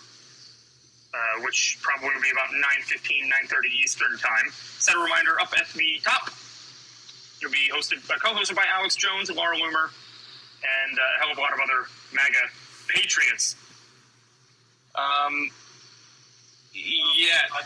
One person said that they're in music right now. Yeah, so right now the people that are able to get into the space over there are reporting that all they're hearing right now is just elevator music, and that's about it. But still, the vast majority of people are not actually able to even join the space. So, and I'm now getting reports that people aren't actually able to rejoin this space. Actually, so if you leave, you may not be able to hear my, as Brian Krasenstein would call, annoying voice. Yo, there's no way a Krasenstein told you got an annoying voice. Are you fucking kidding me? Are you fucking kidding me right now? The guy sounds like prepubescent Ben Shapiro. Like, that just, I'm gonna be honest with you, that bothered me more than the space not working. Like, fucks.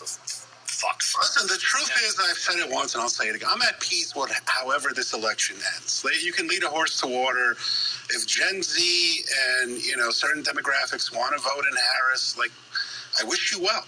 If you end up in, a field in eastern Ukraine come winter, God bless. If you end up in the Middle East, God bless. They have nothing to run on. They just have coconut dance videos, and everything in your life is more expensive. And they prioritize foreigners and illegals. Prodigal, they're running on joy, buddy. You forgot about it. I'm just going to let you guys know I've gotten a dozen messages over the past 60 seconds of people saying that they left to go check and see if they could get into President Trump's space, and now they can no longer get back into mine either. So I would recommend that maybe you just chill here, and we'll keep you posted on it. Unless you just want to listen to elevator music, silence, and desperately try to get into. Yo, I'm going to be honest with you. I didn't want to say it before because I didn't want to jinx it. But if I had my last dollar, I would have said this thing was going to crash. Oh yeah, break the internet. Break the. Let's be honest. Donald Trump and Elon Musk just proved that they're bigger than the internet. That's a good point. We all said that it was going to be a. We all said that this was going to break the internet. It looks like it has. So that put that on. Yeah, that's an accolade for President Trump. So I guess, congratulations to President Trump for successfully breaking the internet, breaking all of spaces. And like I said, guys, we're going to keep you posted here. As soon as we have lots and lots of people trying to get in there, and they're keeping me posted, letting me know if they're able to do it, what's going on in the space. And currently, it looks like very, very few people are able to get in. And even if you do get in, you don't hear anything. So just, and Raw's Alerts, just posting an update here at the top, saying, breaking news, currently a major space featuring a conversation between former President Trump and Elon Musk is experiencing significant technical issues, possibly due to millions attempting to join and listen. And that's exactly what we're seeing. So it's not really in your best interest to go and try right now. But hopefully this will work out pretty soon. I do know, guys, I will say, I guess it was probably 10 days ago now, when the chief spaces engineer announced his resignation along with his number two in command. They both left. And I'm assuming it had to do with the amount of pressure coming about. Maybe they heard that President Trump was going to be doing a space with Elon Musk, and he's like, this isn't possible. We can't handle that yet. We're not ready for it. And Elon Musk may have said, oh, well, we're going to try to make it happen anyway. And they're like, okay, well, I'm out. Elon has he's known for being very ambitious, and he's accomplished a hell of a lot. Usually he's pretty successful with this kind of things, especially if you look at SpaceX, the amount of stuff that they're able to accomplish in a short amount of time. But maybe... Yeah, so Trump's space, he posted 20 minutes ago, it had already 11 million impressions with 82,000 likes and 46,000 comments, so... I mean, I find it funny but nobody can get in. The people attacking Musk, and listen, I have some issues with him here and there, but it's like, these people are so inept right now that they're going to have to rely on him to rescue American astronauts stuck on a space station. Like, these are people who've never built anything, never done anything, and they attack the only people who actually pay taxes, build things, employ private citizens. I mean, if you look at the jobs numbers, all the full-time jobs have gone to non-American citizens, and all the job growth has been basically part-time jobs. I mean, Grant Cardone touched on it earlier. They're like, it's great. No, it's not great. People are forced to work 2 or 3 jobs now under the Biden-Kamala economy just to make ends meet. And I think that, this demonization of people who actually create things and build things is going to be something that hurts America and has hurt America. So, listen, there might be some glitches with the space, but in the end, this is an avenue that doesn't exist anywhere else in social media and the internet where you can actually get opposing opinions, that have been silenced. But been silenced by people who lied to you about everything, whether it was the Wuhan lab, whether it was the effectiveness of experimental vaccines, whether it was, the Inflation Reduction Act reducing inflation. I mean, they need to silence the truth and any viable opposition so that they can, trick these idiots into supporting policies that lead to their demise. So, I mean, listen, hopefully the space goes on, but if it doesn't affect me or who I support or what I think is going on right now. So, to everybody here, just congratulations and thank you for, not leaving, I guess. I really appreciate your support. Because if you did leave, you'd be listening to silence right now, and I'm getting reports from followers that it seems to be working now. But okay, Wall Street let's see. Just tweeted that out. It looks like it's working now. Interview has not started as yet. It has not started yet. Jim, can you check on that?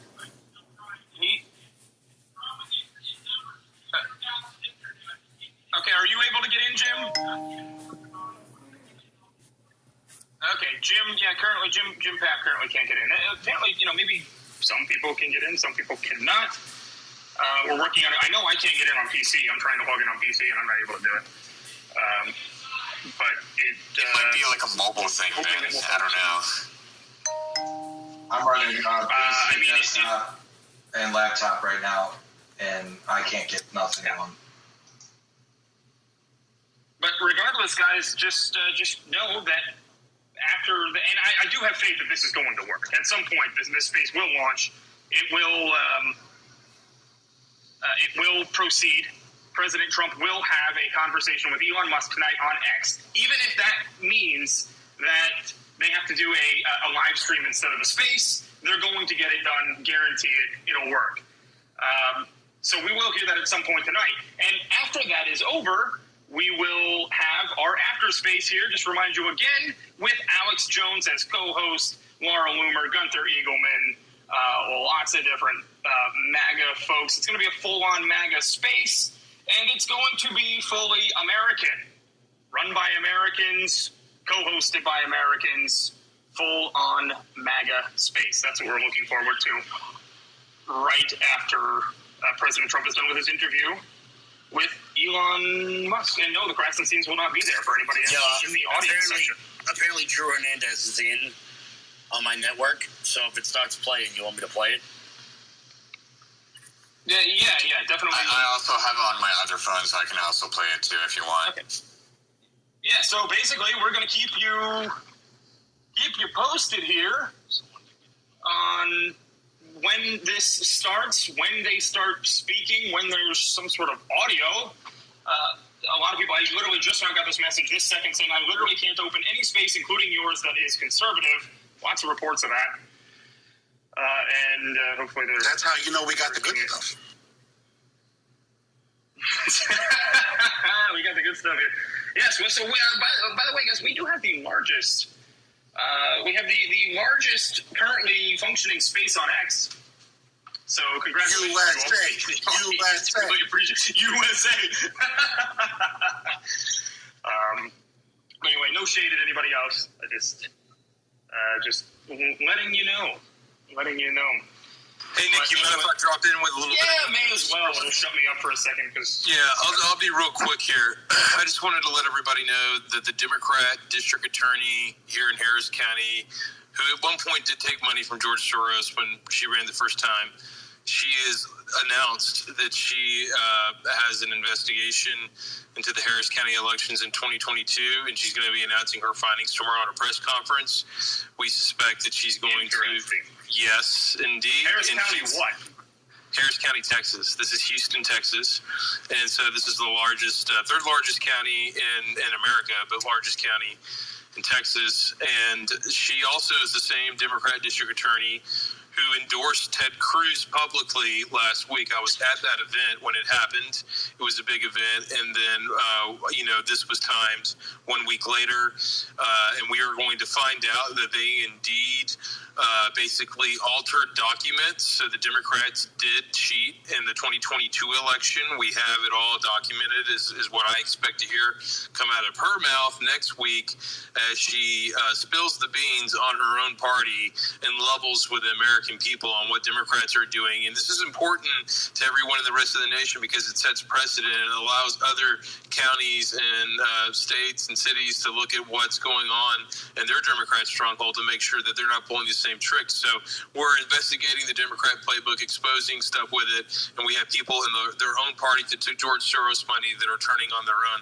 That's how nasty it is in the Democrat Party right now, and that's how far off base these people are, and that's how radical the Democrat district attorney candidate Sean Tier is this go around. He is really radical. So, guys, just going to give you an update here, letting you know that I'm sitting with, several other people with and looking at them trying to join the space with President Trump from their phones.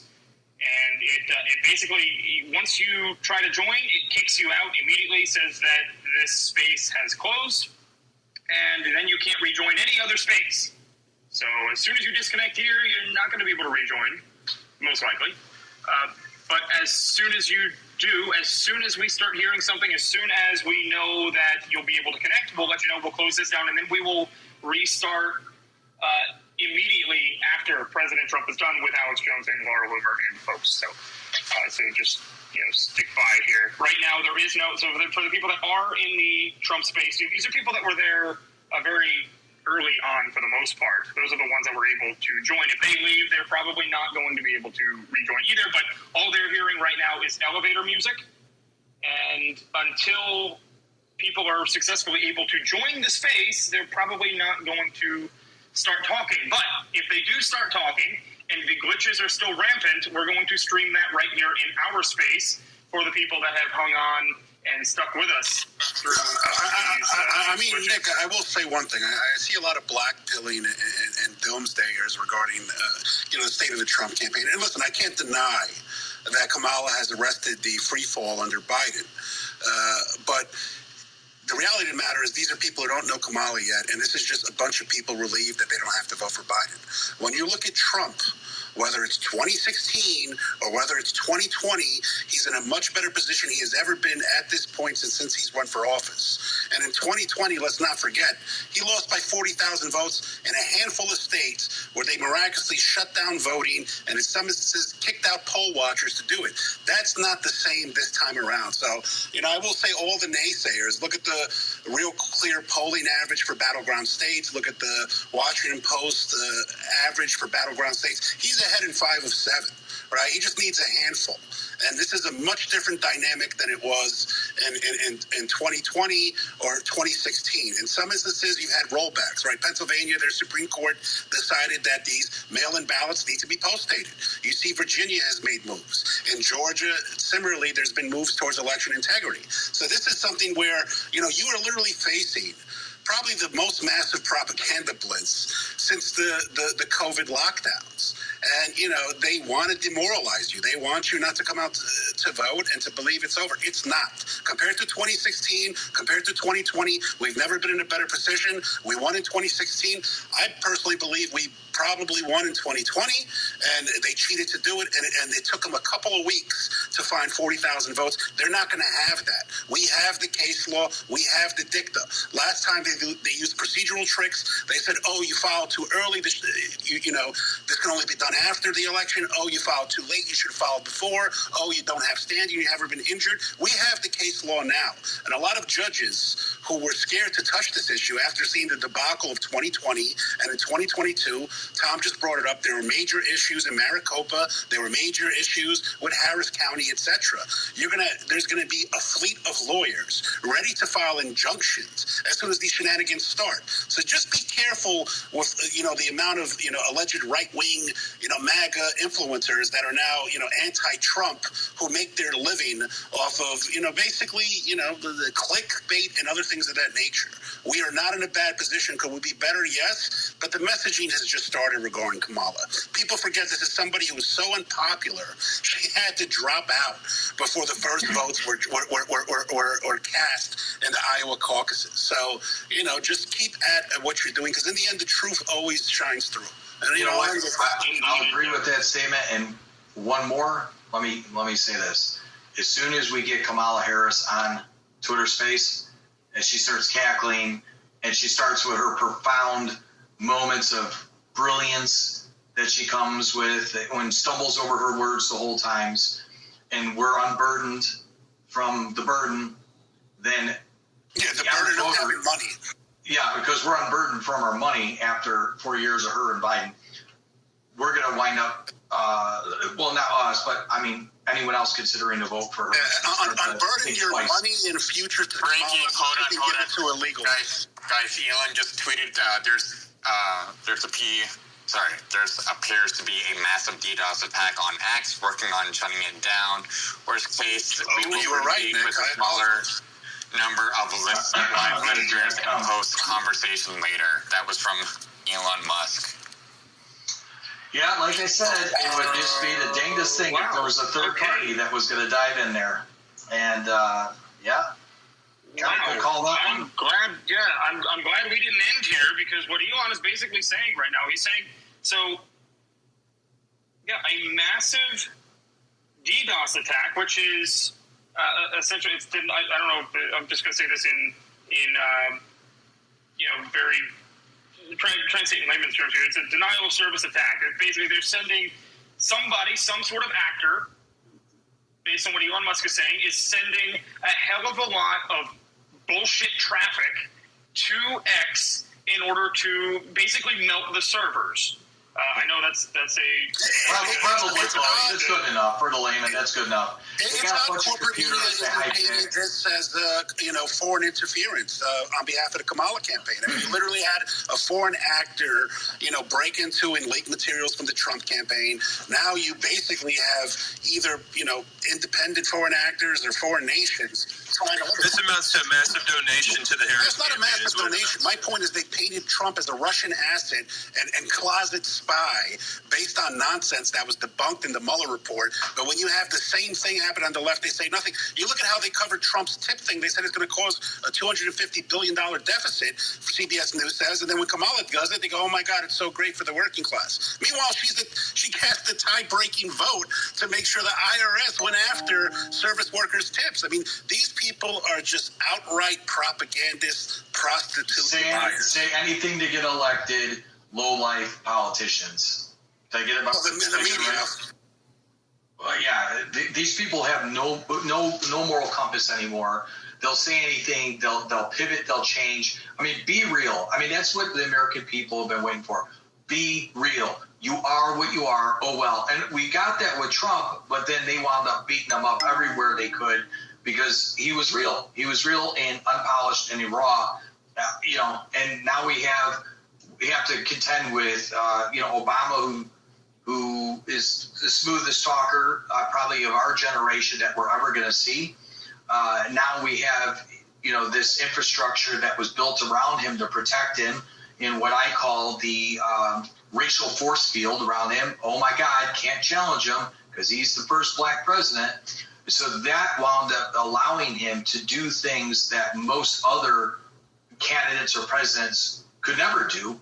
because it was, you can't touch them or we're going to label you a bigot and a racist. Well, that's lost its energy. That's lost its power. So now they're going to come with the woman, the first woman presidents. They're going to, do this on identity here. And we're going to say whatever we want. And because people hate President Trump so bad because they built the prejudice against him so well, they did this masterfully, destroyed his character. Now because they've done that, these people don't even care that Kamala Harris diverted democracy, didn't get one vote, and she's now here with this guy who he was part of burning down most of America, and no one is batting an eye on the left because they bought into the storyline of how horrible this man is. It's absolutely sickening what has happened, the propaganda in our country, and we need to get a government in there. We need to get elected officials in there to have the stones to start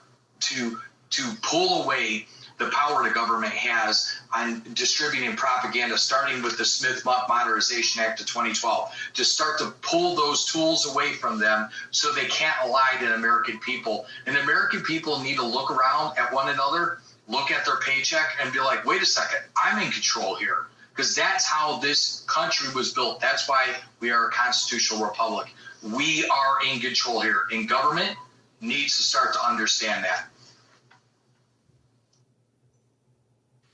Yeah, so this is indeed a DDoS attack. This is meant to silence President Trump. Somebody does not want President Trump to be able to have this platform to speak freely to millions of people without the mainstream media being able to put some sort of filter or spin on the conversation. And we're not going to let them win. We're not going to let them win. I'm confident that Elon is not going to let them win either. He's going to pull out all the stops. He's going to make this work one way or another.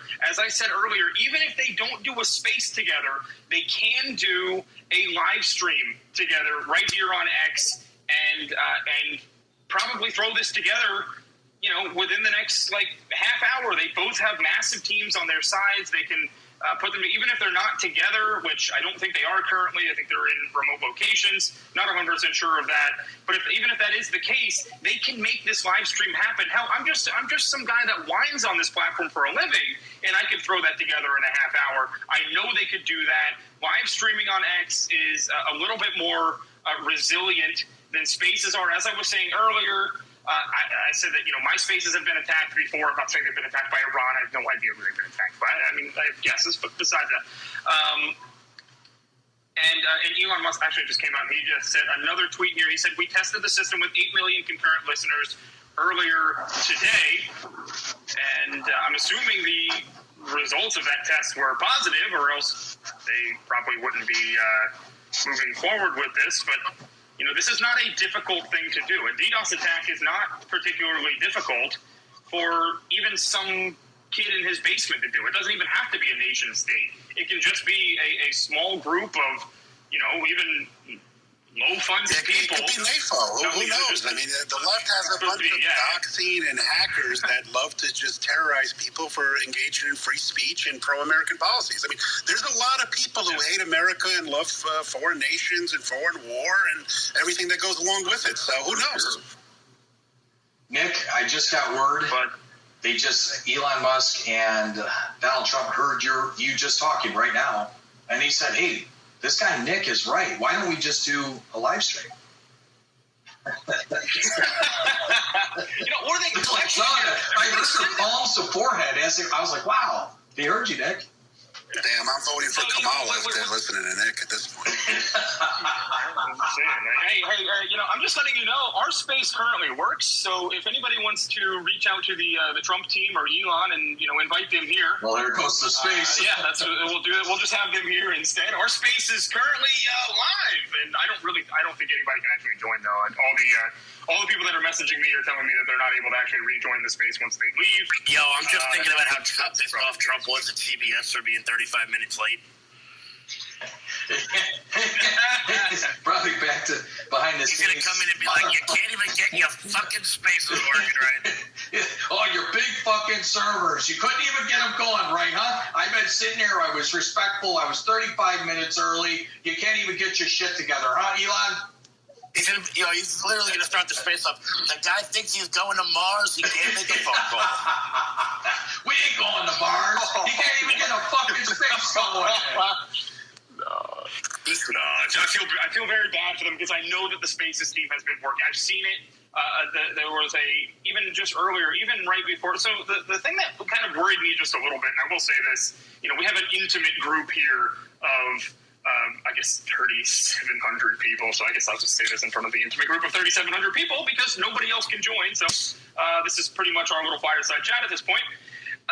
It did worry me a little bit when they were sitting there load testing Spaces an hour before the President they Trump did it last night too. Meant to they did it last night too. I saw he had tweeted that.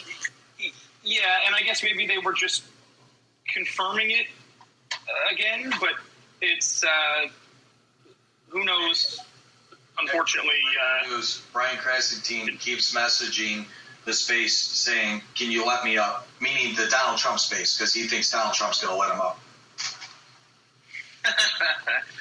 I'd ban him from that space. I mean, he's just a troll at this point. I'm sorry. He's just a troll. I liked him better when he was a Justin Bieber and crypto account, when he's that kind of shit. You know what? I didn't mind them. I'll say this just to our little intimate group of 3,700 people that are here. I didn't mind that. I've met with the Krassensteins before. I've talked to them in person because I like to pick these people's brains and be like, what the fuck are you on? Okay, what are they you? moved to Florida. That's all you need to know. They make a living. Okay, hang on a second. Elon is saying we will proceed with the smaller number of concurrent listeners at 8:30 Eastern time, and then post the unedited audio immediately thereafter. So what we're going to do here, guys, is we're going to stream it directly in the space here because we do have people. Kevin Smith, do you still have the feed? I still have it on my phone right now. So. Okay, perfect. Are you able to stream it here for us? Okay, perfect. Yeah, because they're apparently not going to let anybody in here. They're not going to let anybody into the space. That's for the 6,000 people who left. Poor choice, poor bet. You should have stayed. Poor choice. Go back to the Krassensteins. They only live about 20 minutes away from me. I've offered to meet up and buy them a beer, maybe an apple juice, whatever they drink. Nothing. Yeah.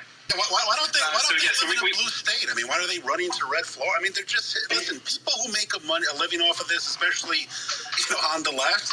Listen, they're paid to lie and they make good money. God bless them. But you shouldn't really be taking life advice from these people. They live in the same county as I do. They live in the same county as I do, and the numbers are about 100. Democrats is 107,000. Republicans is 226,000. That's where trust their actions, just like Kamala. Her words are meaningless. Look at what her policies and actions are. Same thing with the Krassensteins. He could say whatever the hell he wants, but he chooses to live in a red county in a red state. So, buyer beware. Sorry to interrupt. It looks like there's the number keeps rising, so maybe they fixed the space, but I'm not too sure. But there's over. Well, we're gonna try to. I'm gonna try to rejoin from another device here, and I'll let you know immediately if you are able to join up. Elon Musk seems to be kind of throwing in the towel here a little bit, saying that you could join. I can. If I click this, I'm out of our space, so I'm hanging with you, buddy, until we know. But there's 579,000 listeners. 600,000. Yeah. So currently, right now, I'm looking at it right now. Yeah. Okay. Yeah. So up at the.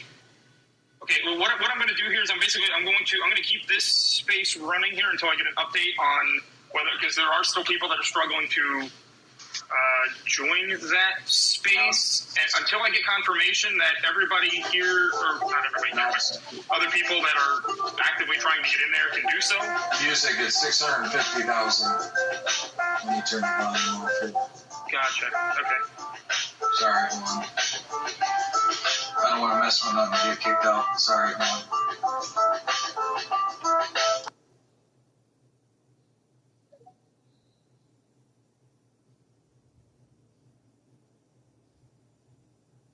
The music stopped, or? Okay. No, I just muted it. How's it sound over here, guys? I mean, you're going to have to make it louder. louder when they actually speak, but we can hear it. I'm just testing just in case of backup. How's that sound? Sounds like I'm in an elevator. I just was testing it. I'm going to mute myself. All right, so we're going to see how they move actually forward growing on me. here. I want some background music. It could be worse. Got a little techno flair to it. It's a celebration, you know. 750,000. I don't know, guys. Do we just simulcast it into the space here? Because that way, until we know it's working, I wouldn't chance it. I would keep the space open and stream it until we know. I'm not. Yeah, I ain't going nowhere either, guys. I ain't leaving. I ain't going back. Yeah. I ain't fucking leaving. All right. Yeah, so, I mean, hopefully we are back on track here because this is, again, it's going to be one of the largest...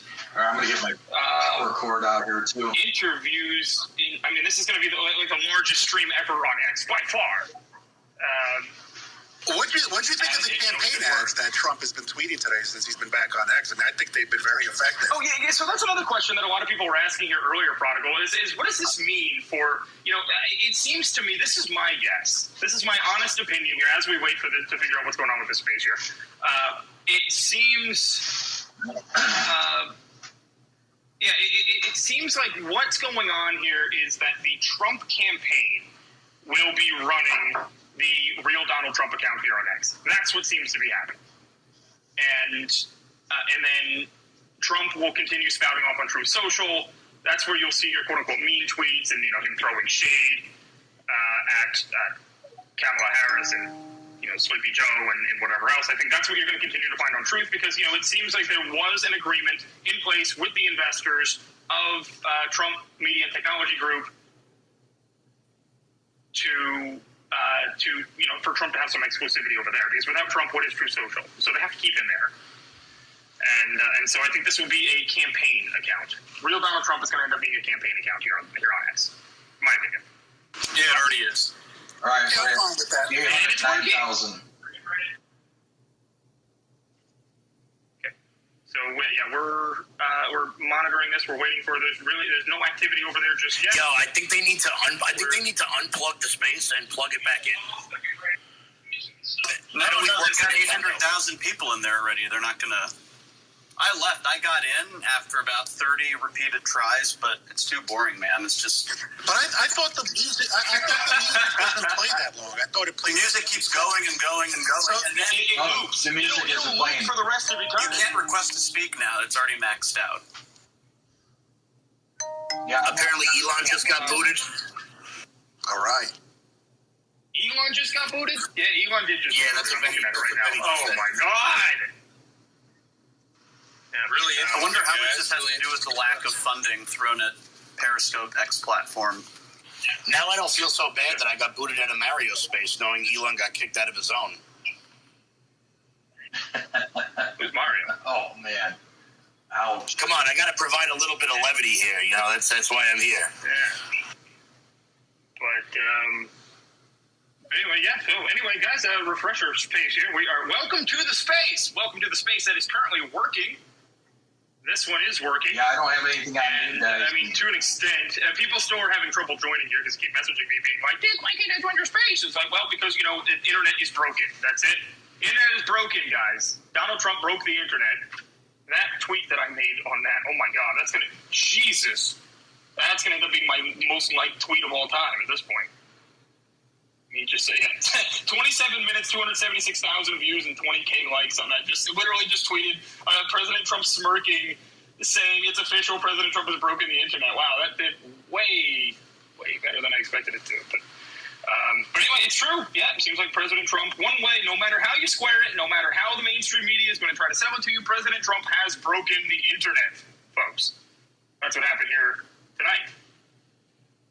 So, currently waiting on this. Don't know if they've resolved the DDoS attack issue. As soon as President Trump and Elon Musk start speaking, Jim or is that the space? You're going to hear it here. That's Jim. Jim's playing with something in the background here. Apparently they're speaking. Apparently they're speaking. They are speaking. They're on YouTube. I can't. I got it open. I can't see nothing. I can see speaking. But Nobody is currently speaking. So they said YouTube. I'm speaking. Ian Miles Johnson. I'm speaking. No, I was just on YouTube and I left to try this again. Well, I have the space open. No, try YouTube if they're streaming on YouTube. Then maybe. Yeah, there's a lot of scam YouTube channels that's just streaming. Yeah, you guys got to be very careful about what you're. Well, Ian Miles Johnson. I didn't say it. It was. Yeah, he did say it. I said it, but you're right. Maybe it was a scam. Someone sent it to me, and it was Elon speaking. He was talking about crypto. I didn't see Trump. Yeah, of course. Those happen all the time. So I don't know what you're listening to in the background. All right, Elon's back. Same thing. Okay, Elon's back. We're going to wait and see if there's any speaking activity here. Currently monitoring. We have several people. I guess, guys, do we just keep the space open and simulcast? Yeah. Is that the way we're going to do this? Yeah, why not? Okay. All right, sounds good. Yeah, and then right after the space is over, right after the Trump-Elon interview is over, we'll have Alex Jones, Laura Loomer jump in here. If we do, for whatever reason, decide to end it, or the space crashes or whatever, we do have a link pinned to the top that already has 7,200 people signed up to go to it. Jeez. So, yeah. Anyway, still waiting here just for the people that are... 947,000 right now. Yeah, that's where the number's up to. I'm in it. I just don't hear nothing. Yeah, nobody seems to hear. Well, what does CNN do with all their airport feeds? 100 and 200,000? What do they got?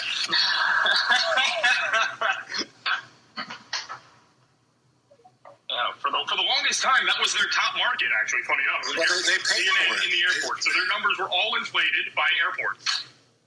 They're still inflated. Which is like traveling is already misery. You got to watch that crap. Yeah. Fake news, fake ratings, fake all that. Our spaces here get a hell of a lot more ratings than CNN does. I guarantee you that one. But, well, what does a anyway, DDoS attack actually mean, Nick? I mean, because Elon was posting that they're trying to allow certain groups. The DDoS attack is essentially, in layman's terms, it's some actor, if what he's saying is true, is sending, ungodly amounts of traffic, artificial traffic, to the space to try to crash it. That's what it is. It's basically a denial of service. It's a script that goes into people's computers like yours when you're off of it. All of a sudden, if you looked at your bandwidth, at the end of the month from whoever your provider is, you're going to see there were spikes in it. There might